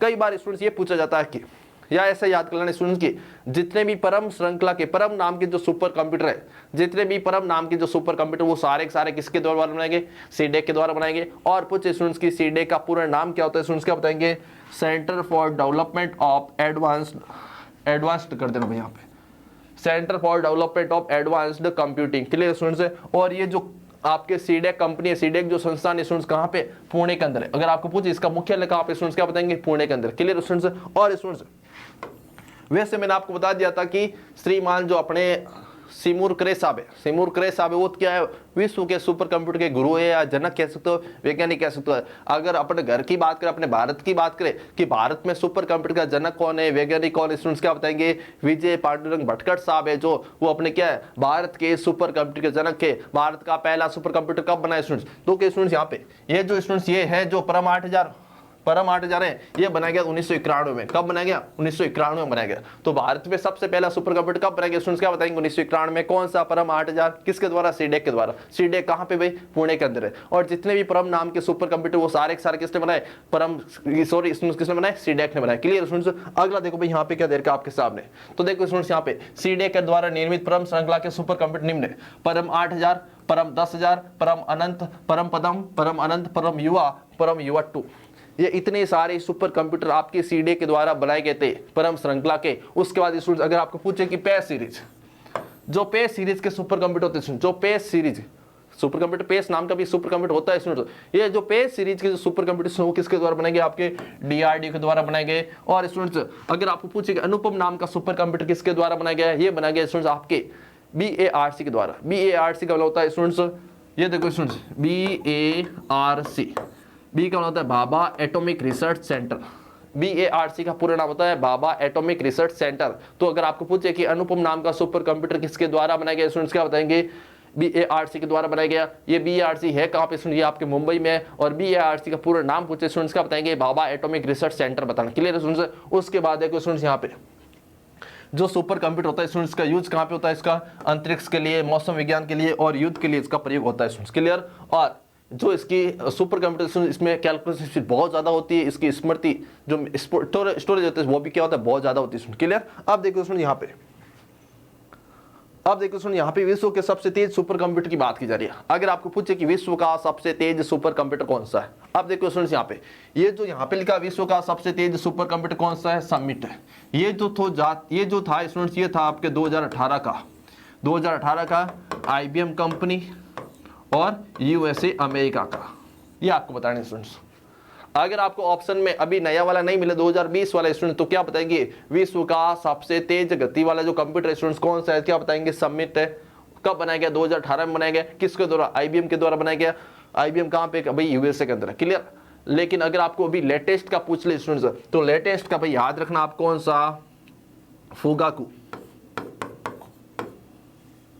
लेटेस्ट का आप भाई ये याद रखना, फुगाकू जो सुपर कंप्यूटर है, ये जो आपके स्टूडेंट्स 2020 में बनाया गया था। और ये जो कंप्यूटर स्टूडेंट, ये जापान की कोई कंपनी उसने बनाया था भाई। और मैं आपको डिटेल्स बता दूंगा स्टूडेंट्स जब क्वेश्चंस वगैरह कराऊंगा उसमें।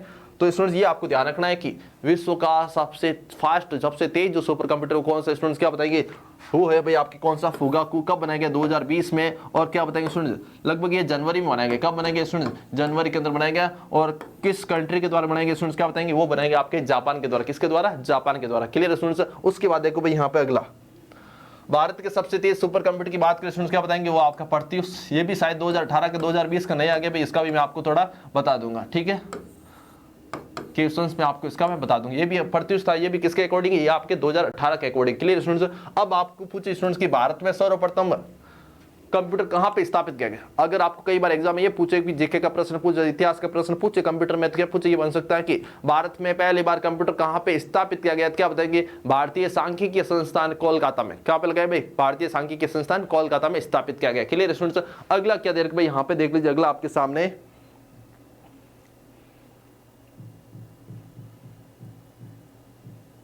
स्टूडेंट्स यहाँ पे अपन थोड़ी बहुत पढ़ लेते कंप्यूटर की लैंग्वेज। अब देखिए स्टूडेंट्स, यहाँ पे कंप्यूटर का परिचय पढ़ लिया अपने, कंप्यूटर की कार्य प्रणाली पढ़ ली, उसके बाद कंप्यूटर की पीढ़ियां वो भी पढ़ ली, और उसके बाद अपन ने जो है स्टूडेंट्स क्या पढ़ लिया, कंप्यूटर के प्रकार भी पढ़ लिए। अब अपन बात करने वाले कंप्यूटर की लैंग्वेज के बारे में, कंप्यूटर की भाषा के बारे में। जल्दी से क्लास को शेयर कर दो भाई, जल्दी से जितना ज़्यादा हो सके क्लास को शेयर कर दो भाई, जितना ज़्यादा हो सके क्लास को शेयर कर दो। जितने ज़्यादा स्टूडेंट्स लाइव देखेंगे उतने ज़्यादा मैं पूरे जोश के साथ पूरे बेहतर तरीके से पढ़ाने वाला हूँ। वैसे मैं पूरा बेहतरीन पढ़ा रहा हूँ। और एक बार कमेंट्स करके जरूर बताइए कि ये क्लास आपको कैसी लग रही है, ये क्लास आपको कैसी लग रही है, कितना शानदार मजा आ रहा है इस क्लास में भी। जल्दी से कमेंट्स करके जरूर बताओ भाई। जैसे जितने ज्यादा कमेंट्स करके बताएंगे उतने ज्यादा मेरा मनोबल बढ़ेगा, जोश बढ़ेगा। हाँ भाई, जको मैं टावर पढ़ो वो तो समझ में आ रही है भाई, ज्यादा से ज्यादा शेयर कर दो भाई। और स्टूडेंट्स थोड़ी और इन्फॉर्मेशन दे दूं, कोई नए टावर जुड़े हैं तो मैं बता दूं भाई, ये हमारी जो है कंप्यूटर की किताब है दक्ष पब्लिकेशन की, और टोटली इसमें 200 पेजेज है। टोटली क्वेश्चंस की बात करें 2400 के आसपास इस पे क्वेश्चंस है, और पूरे टॉपिक जितने भी कंप्यूटर के सारे टॉपिक्स आते हैं फंडामेंटल के अकॉर्डिंग, वो सारे के सारे इसमें टॉपिक है। बात करें अपने कंप्यूटर के परिचय की, इनपुट डिवाइस की, आउटपुट डिवाइसेस की, हार्डवेयर की, सॉफ्टवेयर की, कंप्यूटर का वर्ड, एक्सेल, पावर पॉइंट की, इंटरनेट नेटवर्क की, सूचना प्रौद्योगिकी, कंप्यूटर नंबर सिस्टम की, ये सारे के सारे टॉपिक इसमें स्टूडेंट्स। और मैं आपको बता दूं इसमें लगभग 2400 के आसपास क्वेश्चन है। प्रीवियस एग्जाम जो भी हो स्टूडेंट, चाहे अधिरस बोर्ड का हो, चाहे आरपीएससी का हो, चाहे एसएससी का हो, चाहे बैंक का हो, चाहे राजस्थान पुलिस का हो, जितने भी एग्जाम हुए आज तक वो सारे के सारे उसके क्वेश्चन, प्रीवियस क्वेश्चन आपके इसमें मिल जाएंगे। और सबसे बड़ी बात अभी जो नवंबर में, अभी क्या चल रहा है, दिसंबर चल रहा है, नवंबर में जो आपके राजस्थान पुलिस का एग्जाम हुआ था वो भी क्वेश्चंस आपकी इस किताब में मिलेंगे स्टूडेंट्स। और मैं आपको बता दूं कि राजस्थान पुलिस का जो पेपर हुआ था इसके पहले हमारा एक फर्स्ट एडिशन आया था, ये तो अपना हमारा सेकंड एडिशन है, इसको पटवार के अकॉर्डिंग हमने इसमें चेंज किया स्टूडेंट्स। इसके पहले हमारा जो फर्स्ट एडिशन था उसमें से राजस्थान पुलिस में 180 में से स्टूडेंट लगभग आपके 170 के आसपास क्वेश्चन मिले, मतलब कि 95% क्वेश्चन है जो हमारी इस किताब में लिखे। आप देख लीजिए, चेक कर लीजिए, प्रूफ रीडिंग कर लीजिए कि हाँ वास्तव में क्वेश्चन आए नहीं। और ये किताब है जो बहुत ही इजी लैंग्वेज बनाएगी, किताब बहुत ही इजी लैंग्वेज बनाएगी। और थोड़ा बहुत तो मेरा सहयोग था, और साथ साथ मेरे सहयोगी धर्मेंद्र कुमार यादव सर का सहयोग था, और साथ साथ दक्ष पब्लिकेशन, दक्ष को नाम तो बहुत ही अच्छा चल रहा है। तो ठीक है भाई लोगों, क्लास ये किताब जरूर खरीदे, अपने आसपास जो भी शॉप है वहाँ से ले लीजिए, 100% आपको ये किताब मिल जाएगी। नहीं मिले तो आपको अभी मैं कॉन्टैक्ट नंबर दूँ, वहाँ पर आप मेरे को मैसेज कर देना, मैं आपको शॉप का नाम बता दूंगा। और मात्र 70-80 रुपये में ये किताब अवेलेबल है, मात्र 70-80 रुपये में आपकी ये किताब अवेलेबल है। आप मेरे को इस नंबर पर मैसेज कर देना भाई, आप मेरे को इस नंबर पर मैसेज कर देना। आपको ये अपने आसपास जो भी शॉप होगी उसमें आपको क्या कर दूंगा, इसका एड्रेस दे दूंगा। अब स्टूडेंट आ जाओ भाई अपनी वापस स्टडी पे, शेयर कर दिया भाई। अब देखो भाई यहाँ पे किसकी बात की जा रही है, कंप्यूटर के लैंग्वेज की। कंप्यूटर की लैंग्वेज होती है स्टूडेंट, जो कंप्यूटर की लैंग्वेज होती है मुख्य रूप से वो होती है 2 प्रकार की। कंप्यूटर की जो लैंग्वेज होती है स्टूडेंट वो होती है आपके 2 प्रकार की। कौन कौन सी, एक होती है स्टूडेंट आपकी लो लेवल, एक होती है आपकी हाई लेवल। अब देखो स्टूडेंट यहाँ पे जो लो लेवल लैंग्वेज होती है उसमें आपके 2 प्रकार है, एक तो आपके मशीनी, एक होता है आपके कौन सा, असेंबली। हाई लेवल की बात करें, हाई लेवल के हजारों उदाहरण मिल जाएंगे आपको स्टूडेंट्स। तो आपको स्टूडेंट याद रखना है कि मशीनी और असेंबली किस में आती है, आपकी हाई लेवल में। इसके अलावा जो भी कंप्यूटर की लैंग्वेज है, जो भी कंप्यूटर की भाषा है, वो सारी सारी किस में आ जाएगी भाई, आपके हाई लेवल में आ जाएगी। किस में आ जाएगी, हाई लेवल में आ जाएगी। Clear students. अब देखो भाई यहाँ पे अगला क्या देर का, तो स्टूडेंट्स यहाँ पे क्या देखा, सबसे पहले अपन बात करते हैं लो लेवल लैंग्वेज की। भाई लो लेवल लैंग्वेज मतलब सबसे पहले बनाएगी, या आप ऐसे कह सकते हैं कि जब शुरुआत में जो कंप्यूटर बनाए गए थे उसमें जो भाषा प्रयोग की जाती थी वो कौन सी होती थी, लो लेवल। वो कौन सी होती थी, मशीनी भाषा। ऐसा आपको ध्यान करना है। तो देखो स्टूडेंट्स यहाँ पे पूछा आपको किसका, लो लेवल लैंग्वेज के बारे में। क्या बताएंगे, जब कंप्यूटर की शुरुआत हुई थी उस समय आपके लो लेवल लैंग्वेज का विकास किया गया। Clear students. Low level language के प्रकार कौन कौन से स्टूडेंट्स क्या बताएंगे, सिर्फ केवल और केवल 2 प्रकार है, छोटा सा 2 प्रकार, एक तो मशीनी भाषा, एक होता है असेंबली भाषा। क्या होता है, एक तो मशीनी भाषा और एक असेंबली भाषा। अब इसके बारे में आपको थोड़ा सा बता देता हूं, मशीनी क्या होती है, असेंबली क्या होती है। तो देखो भाई यहाँ पे सबसे पहले अपन बात करते हैं मशीनी भाषा के। अगर आपको पूछे कि कंप्यूटर सिस्टम की पहली भाषा कौन सी है, कंप्यूटर कौन सी भाषा पर कार्य करते हैं, कंप्यूटर जगत की पहली भाषा कौन सी है, कंप्यूटर की मातृभाषा कौन सी है, तो क्या बताना भाई, सिंपल सा साधारण सा जवाब देना है, मशीनी भाषा। क्या जवाब देना है, मशीनी भाषा। अब देखो भाई लोगों यहाँ पे कई बार आपको, जैसे मैंने आपको पूछ लिया कि कंप्यूटर जो आपकी अंग्रेजी भाषा होती है उसमें कितने अक्षर होते हैं, तो आप क्या बताएंगे, 26 अक्षर होते हैं। कहां से कहां तक होते हैं भाई, ए से लेकर जेड तक होते हैं, यही बताएंगे। तो मैं आपको बता रहा हूं कि मशीनी भाषा में केवल 2 अंक होते हैं। मशीनी भाषा की कुल अक्षरों की बात करें केवल 2 अक्षर होते हैं। कौन कौन से, 0 और 1। केवल 0 और 1 से मिलकर के आपकी मशीनी भाषा बनाई गई भाई, जिसपे एक पूरा कंप्यूटर काम करता भाई। अपन कंप्यूटर जो कुछ भी टाइप करते, जो कुछ भी गाना, वीडियो, इमेज, पिक्चर जो कुछ भी पड़ा, वो सारे सारे कंप्यूटर के आंतरिक रूप में 0 और 1 के रूप में सेव होते हैं। कैसे सेव होते हैं, 0 और 1 के रूप में सेव होते हैं। क्लियर। इसलिए कहा जाता है कि कंप्यूटर कौन सी भाषा समझता है, तो क्या बताएंगे, मशीनी भाषा समझता है। कंप्यूटर कौन सी भाषा पर कार्य करता है, स्टूडेंट्स क्या बताएंगे, मशीनी भाषा पर कार्य करता है। और मशीनी भाषा को ही अपन क्या कहते हैं, कंप्यूटर की पहली भाषा, कंप्यूटर जगत की पहली भाषा, कंप्यूटर की ये कह सकते हैं प्रथम भाषा कह सकते हैं, कंप्यूटर की मातृभाषा कह सकते हैं। अब देखो स्टूडेंट्स यहाँ पे मशीनी भाषा को अपन क्या कहते हैं, बाइनरी भाषा कैसे कहते हैं, क्या कहते हैं, मशीनी भाषा को अपन क्या कहते हैं, बाइनरी भाषा कहते हैं। और जो मशीनी भाषा होती है इसमें होता क्या है, तो मशीनी भाषा में केवल 2 अंक, 2 कोड या 2 अक्षर का प्रयोग होता है। क्या बताएंगे सुन, मशीनी भाषा में 2 अंक, 2 कोड या 2 अक्षरों क्या होता है, अक्षरों का प्रयोग होता है। कौन कौन से, 0 और 1। केवल 0 और 1 से मिलकर आपकी मशीनी भाषा बनी होती है स्टूडेंट्स। और क्या बताएंगे स्टूडेंट्स, यहाँ पे देखो जितने भी डिजिटल कंप्यूटर होते हैं वो सारे के सारे आपके किस पे काम करते हैं, वो मशीनी भाषा पर कार्य करते हैं। और मशीनी भाषा में सभी कार्य, निर्देश, सूचनाएं जो होते हैं वो 0 और 1 के रूप में ही लिखे जाते हैं। तो देखिए स्टूडेंट यहाँ पे क्या दे रखा है, मशीनी भाषा के सभी डाटा, निर्देश, सूचनाएं कैसे होते हैं, 0 और 1 के रूप में होते हैं। कैसे होते हैं स्टूडेंट, 0 और 1 के रूप में होते हैं। Clear students. उसके बाद क्या दे रखा है कि सभी कंप्यूटर किस भाषा पर कार्य करते हैं, क्या बताएंगे, मशीनी भाषा पर। और आपको ये पूछे कि कौन सी भाषा, ऐसी कौन सी भाषा होती है जिसके लिए कंप्यूटर सिस्टम को आपके अनुवादक प्रोग्राम की आवश्यकता नहीं होती भाई। अनुवादक मतलब क्या होता है स्टूडेंट, देखो भाई जैसे आप लोग इंग्लिश समझ रहे हो, हिंदी समझ रहे हो, जैसे आप लोग हिंदी समझ रहे हो, मैं आपको इंग्लिश में समझा रहा हूं, मैं आपको इंग्लिश में समझा रहा हूं, तो क्या होगा भाई, आप लोग हिंदी समझ तो मैं आपको इंग्लिश समझा रहा हूं भाई, इंग्लिश में समझा रहा हूं, आप हिंदी लोग समझ रहे हो, इंग्लिश को आप जानते भी नहीं है, तो मेरे को क्या करना पड़ेगा, या तो बीच में से एक व्यक्ति रखना पड़ेगा जो क्या करता है, जो मैं अंग्रेजी बोल रहा हूं उसको आपके हिंदी में ट्रांसलेट करके बताएगा। यही होगा स्टूडेंट्स, मतलब कि एक ऐसा सिस्टम करना पड़ेगा कि जो मैं अंग्रेजी बोल रहा हूं उसको आपको हिंदी में ट्रांसलेट करके बताए। तो ठीक उसी प्रकार अगर आपको पूछे कि ऐसी कौन सी भाषा है जो कंप्यूटर में अनुवादक प्रोग्राम की आवश्यकता नहीं होती भाई, मतलब जिसको अनुवाद करने की आवश्यकता नहीं होती, मतलब कंप्यूटर उसको डायरेक्ट समझ लेता है। अब आप लोगों ने जैसे कह दिया कि भाई हाँ सर आप तो चाहे कुछ भी पढ़ो, हम तो लोग तो हिंदी समझेंगे, तो मुझे मजबूर होकर क्या करना, हिंदी में बोलना पड़ेगा। तो स्टूडेंट्स होता क्या, जब आप लोग हिंदी समझ रहे हो, मैं भी आपको हिंदी में समझा रहा हूँ, क्या अनुवाद करने की आवश्यकता होती है कि भाई हिंदी को हिंदी में ट्रांसलेट करेंगे, नहीं भाई, भाई सीधी सी समझी जा सकती है, क्यों ट्रांसलेट करने की जरूरत है। तो ठीक उसी प्रकार अगर आपको पूछे कि कौन सी भाषा है जिसमें अनुवादक प्रोग्राम की आवश्यकता नहीं होती है, कंप्यूटर को क्या बताएंगे, मशीनी भाषा, क्योंकि कंप्यूटर खुद मशीनी भाषा समझता है, उसको निर्देश भी किस में देते हैं, मशीनी भाषा में, तो उसको ट्रांसलेट करने की आवश्यकता नहीं होती है भाई, बिल्कुल भी। क्लियर।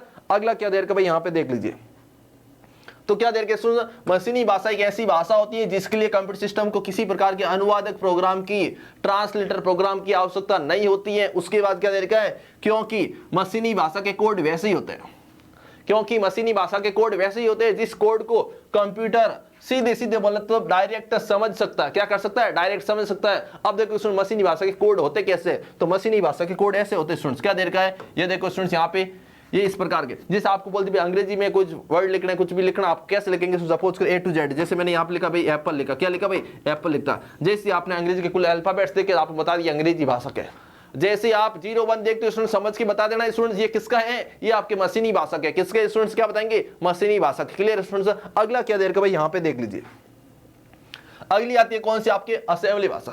अब देखो भाई लोगों यहाँ पे होता क्या, जो आपके मशीनी भाषा थी उसमें प्रोग्रामिंग करना, उसमें कुछ कार्य करना बहुत ही कठिन कार्य था, मतलब कि उसको केवल वैज्ञानिक ही समझ सकते, हर एक मतलब कि जो आम जनता उसको नहीं समझ सकती थी। तो क्या किया गया, कुछ ऐसे सुधार किया गया मशीनी लैंग्वेज में, कुछ सुधार करके कुछ जो है 0-1 थे उसके बाद कुछ आपके नंबर का प्रयोग किया गया, आपके कुछ इसमें अंग्रेजी भाषा के अक्षरों का प्रयोग किया गया, उसमें कुछ आपके सिंबल्स का प्रयोग किया गया स्टूडेंट्स। तो मशीनी भाषा में कुछ सुधार करके जो नई लैंग्वेज बनाई गई थी स्टूडेंट्स, उसमें आपको क्या कहते हैं, उसको अपन असेंबली भाषा कहते हैं। इसी भाषा को अपन कहते हैं सिंबॉलिक लैंग्वेज। क्या बोलते हैं, सिंबॉलिक लैंग्वेज, क्योंकि असेंबली भाषा में आपके सिंबल का भी यूज बहुत ज्यादा होता है। क्लियर स्टूडेंट्स, ये आपको ध्यान करना है। और असेंबली भाषा आपकी क्या होती है, मशीनी भाषा से आसान होती है, सीखने समझने में क्या होती है, आसान होती है, टाइम भी कम लगता है इसमें। Clear students. अब देखो भाई यहाँ पे,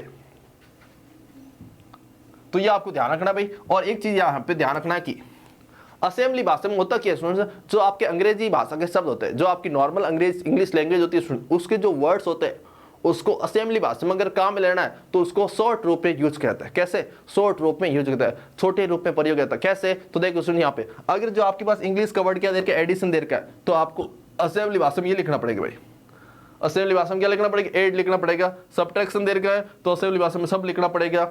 मूव देर का है तो असेंबली में MOV लिखते हैं। जंप है तो असेंबली क्या लिखते हैं, JMP लिखते हैं। Clear students. अब देखो भाई अगला क्या देर का, यहाँ पे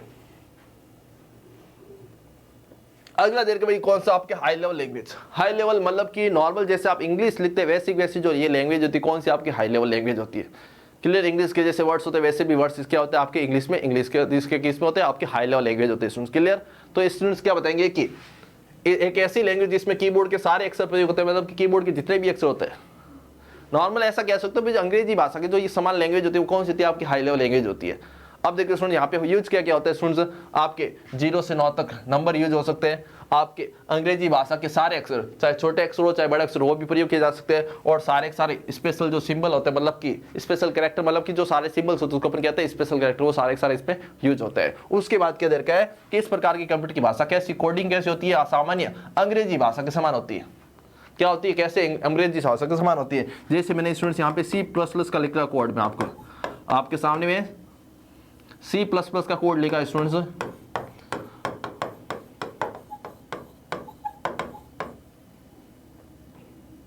तो देखो स्टूडेंट्स यहाँ पे जैसे मैंने इंक्लूड लिखा, इंक्लूड है आपके अंग्रेजी भाषा का समान है, इंक्लूड अंग्रेजी भाषा का वर्ड है, तो मैंने आपको इसके क्या C+ लैंग्वेज में इंक्लूड लिख दिया। इंक्लूड का मतलब होता है शामिल करना। क्लियर स्टूडेंट्स, यहाँ पे ये क्या देखिए स्टूडेंट्स, ये एक प्रकार की हेडर फाइल होती है। क्या होती है, हेडर फाइल होती है। हेडर फाइल को इस प्रोग्राम के साथ ऐड करने के लिए, इंक्लूड करने के लिए क्या करना, मैंने यहाँ पे ये लिखा है स्टूडेंट्स। क्लियर, ये आपको मतलब कि ऐसे प्रकार क्या होती है आपकी नॉर्मल, जैसे आप इंग्लिश लिखते हैं वैसे क्या होती है आपकी हाई लेवल लैंग्वेज की होता है स्टूडेंट्स, आपकी प्रोग्रामिंग होती है, कोड होते हैं। उसके बाद देखो स्टूडेंट्स यहाँ पे देखो बहुत ही अच्छी बात है स्टूडेंट्स, अगर आपको पूछे कि मशीनी भाषा का कोड क्या कहलाता है, अगर आपको पूछे कि मशीनी भाषा का कोड क्या कहलाता है स्टूडेंट्स, क्या बताएंगे, वो कोड होता है आपका ऑब्जेक्ट कोड। क्या होता है, ऑब्जेक्ट कोड। अगर आपको पूछे कि असेंबली भाषा का कोड क्या कहलाता है स्टूडेंट्स, क्या बताएंगे, निमोनिक्स। क्या बताएंगे स्टूडेंट्स, निमोनिक्स। भाई निमोनिक्स का प्रयोग किस में होता है, क्या बताएंगे, असेंबली भाषा में। ऑब्जेक्ट कोड किस में होता है, आपके मशीनी भाषा में। उसके बाद स्टूडेंट्स पूछे आपको कि हाई लेवल भाषा के कोड को क्या कहते हैं, हाई लेवल भाषा के कोड को क्या कहते हैं स्टूडेंट्स, क्या बताएंगे, सोर्स कोड। हाई लेवल भाषा के कोड को क्या कहते हैं स्टूडेंट्स, क्या बताएंगे, सोर्स कोड। अब देखो स्टूडेंट्स अगला क्या देर का है, उच्च स्तरीय भाषा। अनेक उदाहरण जो आपके हाई लेवल लैंग्वेज होती है स्टूडेंट्स, उसके अलग अलग प्रकार है स्टूडेंट्स, कौन कौन सी होती है स्टूडेंट्स, देख लीजिए भाई यहाँ पे। अब देखो स्टूडेंट यहाँ पे मैंने आपके लिए बनाई एक ट्रिक, अच्छी सी ट्रिक बनाई है। देखो स्टूडेंट जो मशीनी और असेंबली पढ़ा था वो तो थी आपकी किसमें, आपके हाई लो लेवल में। अब अपन यहाँ पे पढ़ने वाले किसके बारे में, हाई लेवल के बारे में। किसके बारे में, हाई लेवल के बारे में। हाई लेवल अपन ने इंट्रोडक्शन पढ़ लिया, अब अपन ये पढ़ेंगे कि इंपॉर्टेंट रूप से हाई लेवल लैंग्वेज कौन कौन सी होती है। भाई ऐसे तो हजारों उदाहरण मिल जाएंगे आपको हाई लेवल के, लेकिन मैं यहाँ पे पढ़ाऊंगा आपको कि जो इंपॉर्टेंट है, जिनके बारे में एग्जाम में प्रश्न पूछे जाते हैं या पूछे गए हैं। क्लियर स्टूडेंट्स, तो आपके स्टूडेंट्स यहाँ पे एक लाइन दिख रही है, यहाँ पे एक ट्रिक दे रखी है। क्या दे रखी है, ट्रिक। वैसे नाम की ट्रिक होती नहीं, वैसे कोई होती नहीं, लेकिन अपन ये जुगाड़ क्या, अपन क्या करते हैं, राजस्थान वाले जुगाड़ करते हैं। स्पेशली मैं तो जोधपुर से और मारवाड़ी तो आदमी सबसे पहले आपको पता है जुगाड़ देखता है कि जुगाड़ क्या है। तो देखो भाई यहाँ पे मैंने जुगाड़ क्या किया, फॉर ऑल लिस्ट को BA पास से C++ किया जाता है। फॉर ऑल लिस्ट को BA पास से C++ किया जाता है। मेरे साथ रिपीट करो भाई जल्दी से, फॉर ऑल लिस्ट को BA पास से C++ किया जाता है। केवल आपको इस एक लाइन में 9 प्रकार की हाई लेवल लैंग्वेज के नाम याद करवा दूंगा भाई, और उसके बाद साथ साथ में जो ईयर है वो भी याद करो, कौन से वर्ष इसको लॉन्च किया गया, रिलीज किया गया है। जल्दी से क्लास को शेयर कर दो भाई। और ये आपकी हाई लेवल लैंग्वेज पढ़ा रहा हूं आपको। फॉर ऑल लिस्ट को BA पास से C++ कहता है। बात करते हैं फॉर की स्टूडेंट, फॉर का मतलब होता है फोर्ट्रान, ऑल का होता है एल्गोरिथम लैंग्वेज। उसके बाद क्या होता है स्टूडेंट्स, को से कोबॉल। उसके बाद सॉरी स्टूडेंट्स क्या देर का, लिस्ट देर का, लिस्ट का मतलब होता है लिस्ट प्रोग्रामिंग। उसके बाद क्या देर के स्टूडेंट्स यहाँ पे को से कोबॉल, BA से बेसिक, पास से पास्कल, से सी लैंग्वेज, C++ खुद लैंग्वेज होती है। जाता है का समझना आपको जावा। क्या समझना है स्टूडेंट, जावा। अब देखो स्टूडेंट्स यहाँ पे फॉर की बात करें, फॉर का होता है फोर्ट्रान, याद करना भाई। ये तो आपके ट्रिक वाली लाइन है, ये तो आपके ट्रिक वाली लाइन है। याद क्या करना, फोर्ट्रान होता है, एल्गोल होता है, लिप्स होता है, कोबॉल होता है, बेसिक होता है। अब कई बार पूछा था इसका पूरा नाम क्या होता है, तो देखो भाई यहाँ पे फोर्ट्रान का पूरा नाम फॉर्मूला ट्रांसलेशन कब बनाएगी, 1957 में। एल्गोल का पूरा नाम एल्गोरिथमिक लैंग्वेज कब बनाएगी, 1958 में। देखो ईयर भी आपके बढ़ते हुए क्रम है, 1957, 58, 59, 70 ऐसे बढ़ते हुए क्रम है भैया से। तो देखो स्टूडेंट्स उसके बाद क्या है, लिस्ट आपको याद करना, लिप्स। और इसका क्या है, लिस्ट प्रोसेस कब बनेगी, 1958 में। 57, 58, 58, 59, उसका 64, 70 ऐसा आएगा स्टूडेंट्स। क्लियर, उसका 72, 90, 79 ऐसा आएगा भाई, ठीक है। कोबॉल की बात करें, common business oriented language. Basic की बात करें, beginners all purpose symbolic instruction code. ये आपको याद रखना है। क्लियर स्टूडेंट्स, कब बनाएगी, देखो भाई सबके ईयर देर क्या, 57, 58, 58, 59 और 64। पास्कल की बात करें 1970 भाई, ये पास से पास्कल 1970। से की बात करें, सी लैंग्वेज, से का मतलब क्या होता है, सी भाषा, सी लैंग्वेज कब बनेगी, 1972 में। सी जो लैंग्वेज स्टूडेंट कब बनेगी, 1972 में बनेगी। किसके द्वारा बनेगी, सी लैंग्वेज जो है स्टूडेंट, वो आपके डेनिस रिची के द्वारा बनेगी। तो स्टूडेंट्स कहाँ पे बनेगी स्टूडेंट, देखो भाई सी भाषा के रचयिता कौन है, वैज्ञानिक कौन है, क्या बताएंगे, डेनिस रिची है। कब कहाँ पे बनेगी स्टूडेंट्स, क्या बताएंगे, AT&T वेल प्रयोग, वही प्रयोगशाला जहां पे आपके ट्रांजिस्टर बनाया गया था। अरे वही प्रयोगशाला जहां पे आपके सेकंड जनरेशन में ट्रांजिस्टर बनाया गया था। क्लियर स्टूडेंट्स, और प्रयोगशाला का नाम क्या होता है? AT&T बेल, और इसका पूरा नाम American telephone and Telegram, American telephone and Telegram. Clear students? उसके बाद अब कई बार ये पूछा था स्टूडेंट्स की, जो आपकी सी भाषा क्या बनेगी 1972 में, रचयिता कौन है? आपके डेनिस रिची। कहां पे बनाएगी? AT&T बेल प्रयोगशाला। कहां पे? New Jersey America. ये प्रयोगशाला कहां पे? न्यू जर्सी अमेरिका में। Clear students? उसके बाद जो आपके पूछे स्टूडेंट्स कई बार कि सी भाषा में बनने वाला पहला ऑपरेटिंग सिस्टम कौन सा? जो सी भाषा होती है स्टूडेंट्स का यूज होता है आपके ऑपरेटिंग सिस्टम बनाने के लिए। जो आपकी सी भाषा होती है इसमें पहला ऑपरेटिंग सिस्टम कौन सा बनाएगा भाई स्टूडेंट्स? क्या बताएंगे? Unix operating system. कब बनाएगा भाई? 1973 में। 1973 में जो यूनिक्स ऑपरेटिंग है पहली बार बनाया गया था। किसमें? आपके किसमें स्टूडेंट्स? सी लैंग्वेज में। अब देखो स्टूडेंट्स यहाँ पे जो यूनिक्स ऑपरेटिंग सिस्टम है इसके पहले सी भाषा के पहले बनाया गया था असेंबली भाषा में। किसमें बनाया गया था? असेंबली भाषा में। असेंबली भाषा में उसके बाद क्या गया? उसी यूनिक्स ऑपरेटिंग सिस्टम को कन्वर्ट किसमें किया गया? आपके सी भाषा में। कब? 1973 में स्टूडेंट्स। क्लियर? उसके बाद बात करते हैं स्टूडेंट्स किसकी? अपने C++ भाषा की। कब बनाई गई? 1979 में। कब बनाई गई? 1979 में। और पूछा आपको इसका वैज्ञानिक कौन है? अगर आप पूछा आपको इसका वैज्ञानिक कौन है तो क्या बताएंगे सुन? जारन स्टोटअप से। कौन है? जारन स्टोटअप से। ये प्रयोगशाला ये भी कहां पे बनेगी सुन? देखो भाई यहाँ पे जो आपकी सी भाषा होती है सी भाषा में कुछ अपडेट करके C++ बनाएगा भाई। जो आपकी स्टूडेंट्स सी भाषा है उसी में कुछ परिवर्तन करके आपकी C++ लैंग्वेज बनाई गई। अब देखो स्टूडेंट्स यहाँ पे होता क्या, जो आपकी सी लैंग्वेज थी उसमें बहुत सारी कुछ कमियां थी और ऐसा वैज्ञानिक सोचते थे कि इसमें जो कमी है उसको पूरा किया जाए और आने वाले फ्यूचर में कौन कौन सी चीज़ों की रिक्वायरमेंट हो सकती है उसको भी इसमें ऐड कर दिया गया। तो इसलिए इसका सी का नाम क्या पड़ा? C++ पड़ा। मतलब कि जो कमियां थी उसको पूरा कर दिया, आने वाले फ्यूचर को ध्यान में तो उसकी रिक्वायरमेंट को उसमें ऐड कर दिया स्टूडेंट। तो यहाँ पे सी का नाम क्या पड़ दिया? C++ कर दिया गया। अब देखो इसमें होता क्या है, जो आपकी सी लैंग्वेज है सी लैंग्वेज एक कॉन्सेप्ट जोड़ा गया क्लास नाम का। जो आपकी स्टूडेंट्स सी लैंग्वेज है जो आपकी स्टूडेंट सी लैंग्वेज है और सी लैंग्वेज एक कॉन्सेप्ट ऐड किया गया कौन सा? आपके क्लास नाम का। तो स्टूडेंट होता क्या यहाँ पे, सी लैंग्वेज के साथ एक कॉन्सेप्ट जोड़ा गया, एक फीचर जोड़ा गया, एक विशेषता जोड़ गई। कौन सी? क्लास का कॉन्सेप्ट। कौन सा कॉन्सेप्ट जोड़ा? क्लास का कॉन्सेप्ट जोड़ा। जब सी लैंग्वेज के साथ क्लास का कॉन्सेप्ट जोड़ा तो उसके एक नई लैंग्वेज का नाम दिया गया और जो वो लैंग्वेज थी कौन सी? आपकी सी विद क्लासेज। जो स्टूडेंट्स आप C++ सुनते हो ना, इस C++ का पुराना नाम C++ का पुराना नाम क्या है? सी विद क्लासेज है। क्योंकि नाम क्या है? सी विद क्लासेज। और कैसे नाम पड़ा भाई? जो सी लैंग्वेज थी उसके साथ क्या जोड़ा गया? का कॉन्सेप्ट जोड़ा गया, इसलिए इसका नाम क्या हो गया? सी विद क्लासेज हो गया। लेकिन होता क्या है 1983 में 1983 में इसका नाम चेंजेस करके सी विद क्लासेज से क्या कर दिया गया? C++ कर दिया गया। क्या कर दिया भाई? C++ कर दिया गया भाई। क्लियर? अगला देखो भाई, अगला क्या दे रखा है यहाँ पे, देख लीजिए यहाँ पे भी। प्रारंभ में इसका नाम क्या था? सी विद क्लासेज था। मतलब कि सी भाषा साथ क्लास नाम का कॉन्सेप्ट ऐड किया गया। मतलब कि C++ जो भी कॉन्सेप्ट वो सारे किस के ऊपर डिपेंड होते हैं? क्लास के ऊपर डिपेंड होते हैं। क्लास नाम का एक टॉपिक है उसके ऊपर सारे फीचर्स है जो इंप्लीमेंट होते हैं C++ लैंग्वेज के। Clear students? उसके बाद लेकिन हुआ क्या, सी विद क्लासेज को 1983 में इसका नाम चेंज कर दिया भाई। नाम दूसरो रख दियो, मारो क्या दूसरो नाम रख दियो। हार क्या तो दूसरो नाम रख दियो भाई। नाम हक को नहीं हो, कई बार आप करो भाई घर में नाम अलग होवे, अपने स्कूल में नाम अलग होवे, तो भाई पहले इसको नाम ओ हो कई सी विद क्लासेस, अबे नाम इनो चेंज कर दियो, काई कर दियो C++ कर दियो। उसके बाद भाई देखो यहाँ पे कौन सा जावा लैंग्वेज है, कौन सा है? जावा। जावा कदी पड़ी? मारे जन्म 1 साल पच्चे भाई काई दिवड़ाते 1995, तो मारो जन्म हो भाई 1994 में।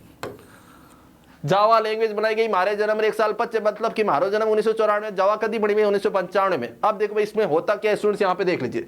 जो ये जावा लैंग्वेज है स्पेशली आपके यूज होती है किसमें भाई? इंटरनेट में। उसके बाद स्टूडेंट्स ये किसके द्वारा बनाएगी? तो आपको बताना है कि जो जावा लैंग्वेज है स्टूडेंट्स ये बनाएगी आपके माइक्रोसिस्टम सन माइक्रोसिस्टम कंपनी के द्वारा, सन माइक्रोसिस्टम की कंपनी के द्वारा। और वैज्ञानिक की बात करें स्टूडेंट्स क्या बताएंगे? James Gosling. क्या बताएंगे? James Gosling. ये आप कंपनी बता देना भाई सन माइक्रोसिस्टम, और वैज्ञानिक की बात करें जेम्स गोसलिंग भाई। ये रे भाई साहब जेम्स गोसलिंग। Clear students? ये तो होगी आपके 9 प्रकार की हाई लेवल लैंग्वेज। कौन सी? फोर्ट्रान। उसके बाद कौन सी student? ALGOL, list programming processing. उसका आपकी कोबोल है, बेसिक है, पास्कल है। स्टूडेंट्स आपकी कौन सी होगी? सी लैंग्वेज होगी, C++ होगी और जावा। ये सारी के सारे आपके क्या होगी स्टूडेंट्स? आपके 9 प्रकार की हाई लेवल लैंग्वेज होगी। टेंशन मतलब 6 प्रकार और बतौला और अभी ट्रिक को बतौला। देखो भाई बस आप तो शेयर कर दो भाई। अन्य महत्वपूर्ण हाई लेवल लैंग्वेज कौन कौन सी भाई? आ जाओ यहाँ पे। ये देखो भाई यहाँ पे ज़्यादा टाइम नहीं हो भाई, अभी तो मुश्किल 2 घंटे का टाइम दिया था मैंने, 2 घंटे का टाइम दिया था। संख्या कम नहीं होनी चाहिए, संख्या बढ़नी चाहिए। ज़्यादा से ज़्यादा शेयर कर दो, मजा आ जाला क्लास में। और जिन दिन एग्जाम देने जाओ ठा पड़ेगा वास्तव में कि हाँ सर ने जो पढ़ा है और वास्तव में वो एग्जाम में ऐसे कैसे क्वेश्चन से पढ़े हैं भाई। मेरी कोशिश तो ये है भाई कुछ भी पीछे नहीं छोड़ो, ठीक है। और पच भगवान जाने पेपर अपने गाको से बनाए का पिछोरा कहे सर कि सर आप तो बहुत लो लेवल पढ़ाओ, सर आप वैसे पढ़ा। अरे भाई पेपर मैं नहीं बनाऊँ, मैं तो जो कुछ भी सिलेबस में वो सारा का सारा पढ़ा दूंगा। अब पेपर में क्या है क्या नहीं वो मैं नहीं कर सकता, मैं तो सारा का सारा पढ़ा सकता हूँ भाई, जितना आता मेरे को पूरा पूरा पढ़ा दूंगा भाई आपको, ठीक है। उसके बाद पेपर कौन बनाए भाई, काको से बनाए। काको से अपने नहीं केवला कि राकेश जी ये पढ़ाओ ये मैं पेपर दूंगा, आप तो बस यही 15 के भाई एडो मने ठा होता पहला 15 सवाल जी पेटवार में एग्जाम में का या वेज बताओ तो ठीक है भाई। ज्यादा ज्यादा शेयर कर दो, मारी में कोई कमी नहीं रखूला, थे भी कोई कमी नहीं रखला। शेयर करना और शेयर करना भाई पैया नहीं लागे, ठीक है भाई। मारा तो पैया लगे कोडिंग करूं मैं, लाइट ही है इंटरनेट है घना पैया लगे, लेकिन थाने शेयर वाला बटन दबाना की पैया नहीं लगे, जल्दी शेयर कर दो भाई। अगला क्या देर के सुन, यहाँ पे बात करते हैं किसकी, अन्य महत्वपूर्ण हाई लेवल लैंग्वेज कौन कौन सी होती है भाई। एक ट्रिक याद कर लेना, पहले उसमें कौन सी थी, फॉर और लिस्ट को बीए पास है, सी प्लस प्लस किया जाता है। इसमें आपको ट्रिक याद करनी, आरपीजी के लोको पायलट को सी शार्प ने स्लो बॉल से प्रोलॉग कर दिया। क्या कर दिया, आरपीजी के लोको पायलट ने सी शार्प को स्नो बॉल से प्रोलॉग कर दिया। देखो स्टूडेंट्स यहाँ पे ये लाइन दे रखी है, आरपीजी के लोको पायलट ने सी शार्प को स्नोबॉल से प्रोलॉग कर दिया। क्लियर। अब देखो स्टूडेंट यहाँ पे क्या देखो, आरपीजी का पूरा होता है रिपोर्ट जनरेट कब बनेगी 1959 में। लोगो लैंग्वेज, लोगो से आपको याद करेगा ना, लोगो से आपको याद करें लोगो और इसका पूरा नाम लैंग्वेज ऑफ ग्राफिक्स ओरिएंटेड कब बनेगी 1967 में। पायलट की बात करें तो पायलट का पूरा नाम प्रोग्राम्ड इंस्ट्रक्शन लैंग्वेज और टीचिंग। क्लियर। सुन कब नहीं 1962 में। सी शार्प की बात करें इसको CSP लिखते भाई, कई बार सी शार्प को क्या लिखते हैं CSP लिखते हैं। कब बनेगी 2002 में। स्नोबॉल की बात करें, स्नोबॉल बनेगी भाई आपकी कब, स्ट्रिंग, ये इसका पूरा नाम स्ट्रिंग और सिंबॉलिक लैंग्वेज कब बनेगी 1968 में। और प्रोलॉग की बात करें ये बनेगी भाई 1972 में। कब बनेगी 1972 में। ये भाई अपने कंप्यूटर की लैंग्वेज खत्म हो गई। क्लियर। अब देखो भाई यहाँ पे कंप्यूटर लैंग्वेज अपने अलग अलग प्रकार की पढ़ी, मशीनी भाषा पढ़ी, असेंबली पढ़ी और हाई लेवल लैंग्वेज पढ़ी। तीन प्रकार की मुख्य भाई, लो लेवल के दो और एक हाई लेवल, तीन हो गए मशीनी, असेंबली और हाई लेवल।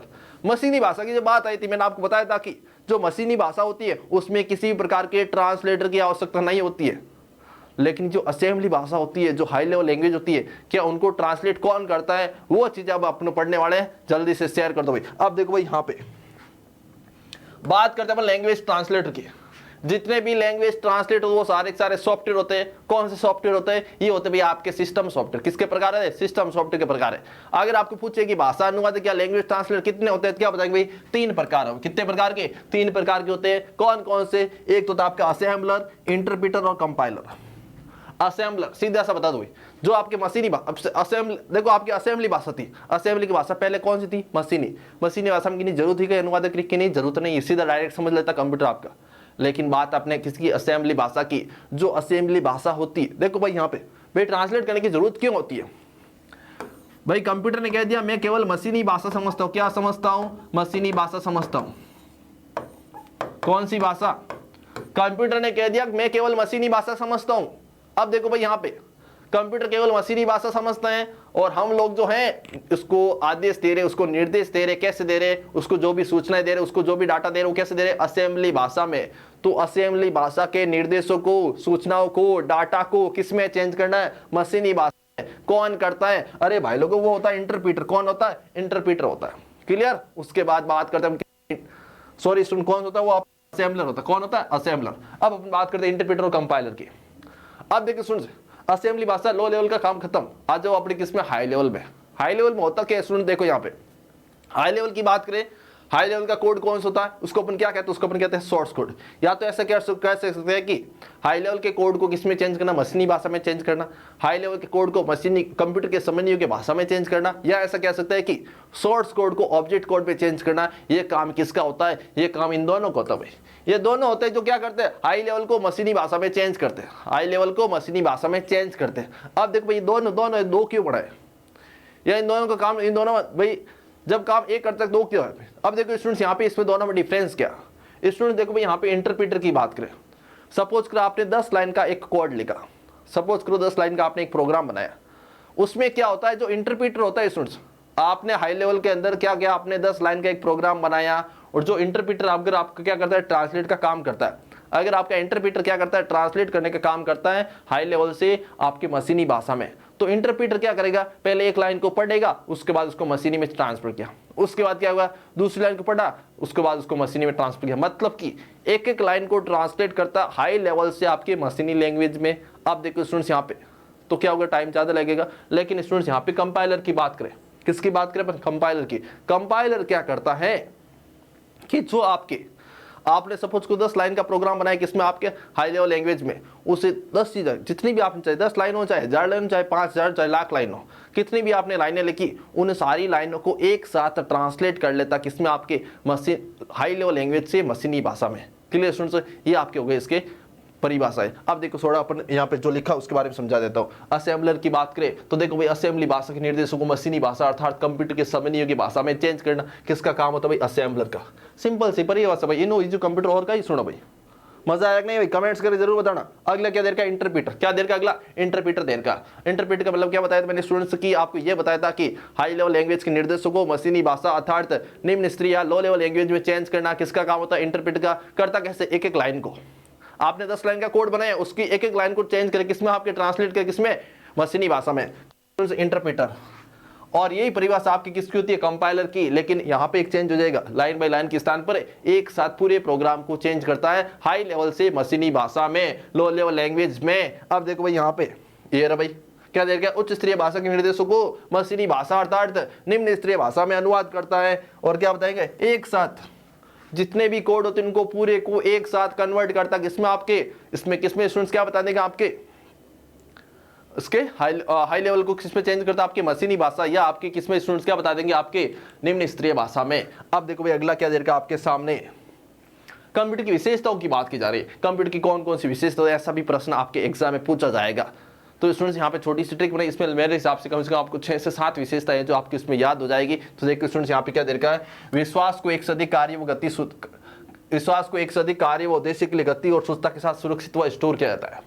ये एक लाइन है जहाँ ये देखो, ये लाइन इतनी बड़ी है, विश्वास को एक से अधिक कार्य और गति, कार्य व गति उद्देश्य के लिए गति व शुद्धता के साथ सुरक्षित व स्टोर किया जाता है। अब ये लाइन तो ये क्या आपके सामने, इतनी बड़ी लाइन है कोई बात, लेकिन यहाँ पे देखो जो मेन वर्ड है उसके ऊपर गौर करो भाई। विश्वास, विश्वसनीय कंप्यूटर की विशेषता होती है, एक से अधिक कंप्यूटर बहुत सारे कार्य एक साथ कर लेता है, ये विशेषता होती है। कंप्यूटर जब मशीन बनेगी उसके बहुत सारे उद्देश्य थे, मतलब एक से अधिक उद्देश्य कंप्यूटर की विशेषता होती है। कंप्यूटर बहुत गति से काम करता है, तेज गति से काम करता है। शुद्धता, कंप्यूटर कभी गलती करता ही नहीं है, गलती कौन करता है, अपन करते हैं। कंप्यूटर का कभी अपने देख के जो अपन चाहते हैं वैसा परिणाम नहीं आता है। कंप्यूटर गलत नहीं होता है, गलत अपन होता है। उसके बाद क्या देखा है, सुरक्षित, कंप्यूटर में जो डाटा होता है वो सुरक्षित पड़ा रहता है। उसका बाद स्टोर, कंप्यूटर में डाटा स्टोरेज भी होता है स्टूडेंट्स। ये सारी कंप्यूटर की विशेषता है। Clear students. अब देखो भाई यहाँ पे थोड़ा मैं बता दूं आपको कि गति है, स्वचालन है, कंप्यूटर सारे कार्य क्या करता है, ऑटोमेटिक करता है। मतलब थोड़े निर्देश दिए आपने, उसके बाद क्या करेगा, कंप्यूटर इंटरनली काम किया ऑटोमेटिक करेगा। उसके बाद शुद्धता, कर्मठ था। उसके बाद क्या देखा, सार्वभौमिकता, विश्वसनीय, हाई स्टोरेज कैपेसिटी। ये सारे क्या है, कंप्यूटर की विशेषता। ये सारी क्या है, कंप्यूटर की विशेषता है। ऐसा प्रश्न पूछा जाएगा, निम्न में से कौन सी कंप्यूटर की विशेषता है, कौन सी नहीं है। स्टूडेंट ये सारी चीजें आपको एग्जाम में पढ़ के जानी है भाई लोगों, ठीक है। उसके बाद बस 5-7-10 मिनट की क्लास हो, ज्यादा नहीं, मुश्किल के 10-15 मिनट क्लास हो रही भाई। जाना नहीं, क्लास उड़ के पढ़ के जाना पूरा। अगर आज संख्या कम होगी तो क्लास नहीं होगी भाई, यहाँ से मत करना है। क्लियर। अब देखो भाई यहाँ पे क्या देर है। अब देखो स्टूडेंट्स, ये जो आप देख रहे हो ना BCD, इसका पूरा नाम पहले जो पेपर हुआ था 1516 में राजस्थान पटवार का, उसमें पूछा गया था BCD कोड का पूरा नाम क्या था भाई। आप जाके देख लीजिए, आप जाके पेपर चेक कर लीजिए, उसमें प्रश्न पूछा गया, या तो मेन में या प्री एग्जाम में पूछा गया। जो 25 प्रश्न आते थे पहले कंप्यूटर के, उसमें से एक प्रश्न ये पूछा गया था BCD कोड का पूरा नाम क्या होता है। हो सकता है इस बार FCD क्या है, उसका आपके ASCII कोड है, इसकी कोड, इनका पूरा नाम पूछ ले। तो स्टूडेंट्स आपको ये ध्यान करना है। क्लियर। तो आपको बस 5 मिनट की क्लास हो, ज्यादा नहीं होगी। बस छोटा सा मैं आपको बता दूं, अगर आपको पूछे कि BCD कोड का पूरा नाम क्या होता है स्टूडेंट्स, तो आपको क्या बताना है, बाइनरी कोडेड डेसिमल होता है। क्या होता है, बाइनरी कोडेड डेसिमल होता है। और इसमें होता क्या स्टूडेंट्स, इसमें आपके जो डेसिमल की संख्या होती है, जो डेसिमल की संख्या होती है उसको बाइनरी के 4 अंकों में लिखा जाता है। जो डेसिमल की संख्या होती है उसको बाइनरी के 4 अंकों में लिखा जाएगा। जैसे स्टूडेंट डेसिमल की संख्या मैंने कोई भी लिखी से 5 लिया। अगर आपको इसमें क्या लिखना, बाइनरी में लिखना है, तो अपन क्या लिखते हैं स्टूडेंट, ये 0-1 लिखते हैं, यही लिखते हैं। लेकिन आपको इसको BCD में लिखना, बाइनरी कोडेड डेसिमल में लिखना है स्टूडेंट्स। क्या लिखना है कि कम से कम कोई भी डेसिमल की संख्या उसको बाइनरी के 4 अंकों में लिखा जाएगा। किसमें, आपके BCD कोड में। भाई 4 अंक ऐसा तो होंगे नहीं, इसके आगे 0 लगा दो, क्या हो जाएगा, ये आपका 5 का BCD कोड है, 5 का BCD कोड है। अब आपको पूछा जाएगा कि BCD कोड में कुल कोड होते कितने स्टूडेंट्स, BCD कोड में कुल कोड होते कितने स्टूडेंट्स, 64 होते हैं। कितने होते हैं, 64 होते हैं। कहां से कहां तक भाई, 0 से 63 तक। कहां से कहां तक, क्या बताएंगे, 0 से 63 तक। अब स्टूडेंट देखो यहाँ पे 64 का मतलब ये भी लिख सकते हो आप 2 की घात 6, 64 का आप ऐसे भी लिख सकते हो 2 की घात 6 लिख सकते हैं। क्लियर। अब उसके बाद क्या देर के स्टूडेंट्स यहाँ पे देखो, अगला देर क्वेश्चन कौन सा, एफसीडी कोड। जो स्टूडेंट्स आपका BCD कोड था वो कम पड़ रहा था, कंप्यूटर में काम करने के लिए वो पर्याप्त नहीं था, तो क्या गया, जो BCD कोड था उसको में उसमें कुछ नए कोड जोड़े गए या उसको आगे बढ़ाया गया। BCD कोड में कुछ परिवर्तन करके एक नया कोड बनाया गया, उसको नाम क्या दिया गया, एफसीडी कोड। क्या नाम दिया गया, एफसीडी कोड। और एफसीडी कोड की पूरे नाम की बात करें, extended binary coded decimal interchange code. तो सुन लो भाई, यहाँ पे एफसीडी कोड पूरा नाम क्या होता है, extended binary coded decimal interchange code. अब देखो स्टूडेंट्स, ये क्या होता है, ये आपके BCD कोड का बड़ा रूप होता है। BCD कोड में कुछ परिवर्तन करके नया कोड बनाएंगे, उसको अपन क्या कहते हैं स्टूडेंट्स, एफसीडी कोड कहते हैं। क्या कहते हैं इसको अपन, एफसीडी कोड कहते हैं स्टूडेंट्स। क्लियर। उसके बाद क्या देर के स्टूडेंट्स यहाँ पे देख लीजिए, इसमें कुल 256 कोड होते हैं। कितने होते हैं, उसमें तो कितने थे, केवल 64, 2 की घात 6। इसमें होते भी स्टूडेंट 2 की घात 8।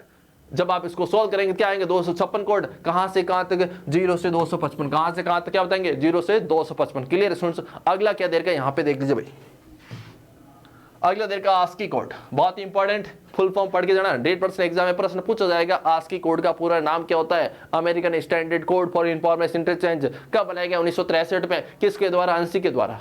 क्लियर। अब देखो भाई यहाँ पे आ जाओ, ये तो हो गया इसका पूरा नाम, American standard code for information interchange. ये कोड जो है आपके कब बनाया गया, 1963 में। उसके बाद किसके द्वारा बनाया गया, ANSI के द्वारा। अमेरिका की एक संस्थान है, कौन सी, ANSI। और ANSI के पूरे नाम की बात करें, उसका पूरा नाम होता है आपके अमेरिकन नेशनल स्टैंडर्ड इंस्टीट्यूट। क्या होता है इसका पूरा नाम, American national standard institute. Clear. उसके बाद एक भाई अगला क्या देर का आपके सामने ये रहा भाई ANSI का पूरा नाम। और जो स्टूडेंट्स आपके ASCII कोड होता है स्टूडेंट्स, वो ASCII कोड होता है स्टूडेंट्स आपके 2 प्रकार का, एक होता है ASCII 7, एक होता है ASCII 8। देखो स्टूडेंट दोनों में बता दो। ASCII 7 की बात करें, इसमें कुल कोड होता है आपके कितने, 7 बिट के होते हैं। कितने बिट के होते हैं, 7 बिट के होते हैं। ASCII 7 में कुल कोड होते हैं कितने बिट के होते हैं, 7 बिट के होते हैं स्टूडेंट्स। क्लियर। उसके बाद कुल कोड होते हैं कितने स्टूडेंट्स, वैसे ऐसे बता दें 7 बिट के होते हैं, मतलब कि जो अक्षरों की संख्या, अंकों की संख्या कितनी आएगी, 7 आएगी। अब कुल कोड होते कितने, तो क्या बताएंगे स्टूडेंट्स, 128 होते। कितने होते, 128 होते हैं। कहां से कहां तक होते हैं, 0 से 127। और कुछ आपके स्टूडेंट्स की 0 से 127 हो गया, और 128 को अपन यहां भी लिख सकते हैं 2 की घात 7। अब देखो स्टूडेंट्स यहाँ पे एक बार कई बार आपको ये भी पूछा जाएगा कि जो आपके अल्फाबेट्स होते हैं, ए होता है, कैपिटल ए होता है, उसका ASCII मान क्या होता है। तो कैपिटल ए का ASCII मान स्टूडेंट्स क्या होता है, 65 होता है। और स्मॉल ए की बात करें, स्मॉल ए का 97 होता है स्टूडेंट्स, ये भी ध्यान रखना। अगर कैपिटल बी की बात करें तो 66, ये कंटिन्यू जेड तक बढ़ता रहेगा। स्मॉल बी की बात करें स्टूडेंट्स क्या बताएंगे, 98।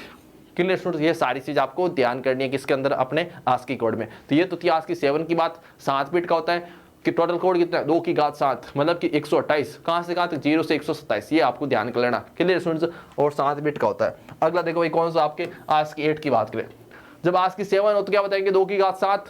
ASCII 8 की बात है तो 2 की घात 8। जब 2 की घात 8 को अपन सोल्व करेंगे तो 256 कोड। कहां से कहां तक, 0 से 255 कोड। उसके बाद कितने बिट का, ASCII 8 है। जब ASCII 7 था तो 7 बिट का। जब ASCII 8 की बात हो तो क्या बताएंगे, 8 बिट का। Clear students. मतलब कि यहाँ पे अक्षरों की संख्या कितनी हो जाएगी, 8 हो जाए। कितनी हो जाएगी, 8 हो जाए। Clear students. अगला देखो भाई क्या देगा यहाँ पे, अगला देगा कौन सा स्टूडेंट, यूनिकोड देगा। यूनिकोड का मतलब है स्टूडेंट्स यूनिवर्सल कोड। और जो ये कोड है स्टूडेंट्स, ये आपके 1991 में बनाया गया था। और किसके द्वारा, जीरोक्स और एप्पल कंपनी के द्वारा बनाया गया। किसके द्वारा, जीरोक्स और एप्पल कंपनी के द्वारा बनाया गया। और इसका जो मेन डेफिनेशन स्टूडेंट्स ये होते कि एक ऐसा कोड जिसके द्वारा विभिन्न देशों की भाषाओं के अक्षरों को व्यक्त किया जाता है। क्या बताएंगे, एक ऐसा कोड जिसके द्वारा विभिन्न देशों की भाषाओं के अक्षरों को व्यक्त किया जाता है, उसको अपन क्या कहते हैं, यूनिकोड कहते हैं, यूनिवर्सल कोड। और स्टूडेंट जो इसमें जो कोड होते हैं स्टूडेंट, इसमें जो कोड होते हैं वो कितने होते हैं आपके, 2 की घात 16।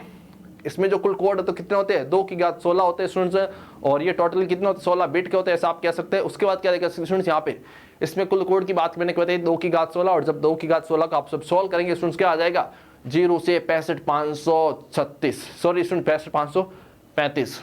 और टोटल कोड कितने होते हैं क्या बताएंगे, 65,536। कितने होते हैं, 65,536 होते हैं। क्लियर, ये आपको ध्यान रखना है। उसके बाद क्या देर के स्टूडेंट्स यहाँ पे देख लीजिए, लेकिन अब तक इसमें कितने कोड बनाए गए स्टूडेंट्स क्या बताएंगे, इसमें अब तक 57,709 कोड बनाए जा चुके हैं। टोटल कितने होते हैं 65,536, लेकिन अब तक इसमें 57,709 कोड बनाए जा चुके हैं स्टूडेंट्स। क्लियर। और इसके जो शुरुआत के 256 कोड है जो स्टूडेंट्स, इसके जो शुरुआत के 256 जो कोड है वो आपके कैसे ASCII 8 के समान है। जो आपके ASCII 8 में जो कोड होते थे वही कोड इसमें यूनिक कोड में काम लिया गया। क्लियर स्टूडेंट्स, ये आपको ध्यान रखना है। कब बनाया गया स्टूडेंट्स? 1991 में। किसके द्वारा? एप्पल और जेरोक्स कंपनी के द्वारा। ये तो बात होगी आपके विदेशों की, ये तो बात होगी अपने किसके? विदेशों की। आ जाओ थोड़ा अपने घर में ही ना, मतलब कि इंडिया में, भारत में। तो देखो भाई अपने भारत वाला निकमा को नहीं है, हमारे जेड़ा कंप्यूटर वैज्ञानिक घना बैठा है। देखो भाई यहाँ पे जो इंडिया वाला ने कोड बनाया था कौन सा? इसकी कोड है। कौन सा? इसकी कोड है। और बात करें इसके पूरे नाम की तो इसका पूरा नाम होता है कौन सा? Indian script code for information interchange. क्या होता है इसका पूरा नाम? Indian script code for information interchange. और उसके बाद पूछे आपको कि ये कोड कब बनाया गया? 1991 में। किसके द्वारा? सीडे के द्वारा। सीडे का पूरा नाम centre for development of advance computing, और उसके द्वारा भाई इंडिया वाला बनाया था। और इंडिया वाला इस काम में लाई। तो इसमें होता क्या स्टूडेंट? भारतीय भाषाओं के जो अक्षर होते हैं उसको व्यक्त करने के लिए आपका क्या बनाएगा? इसकी कोड बनाया गया स्टूडेंट। ठीक है स्टूडेंट्स, तो स्टूडेंट्स कमेंट करके जरूर बताना ये क्लास आज की कैसी लगी।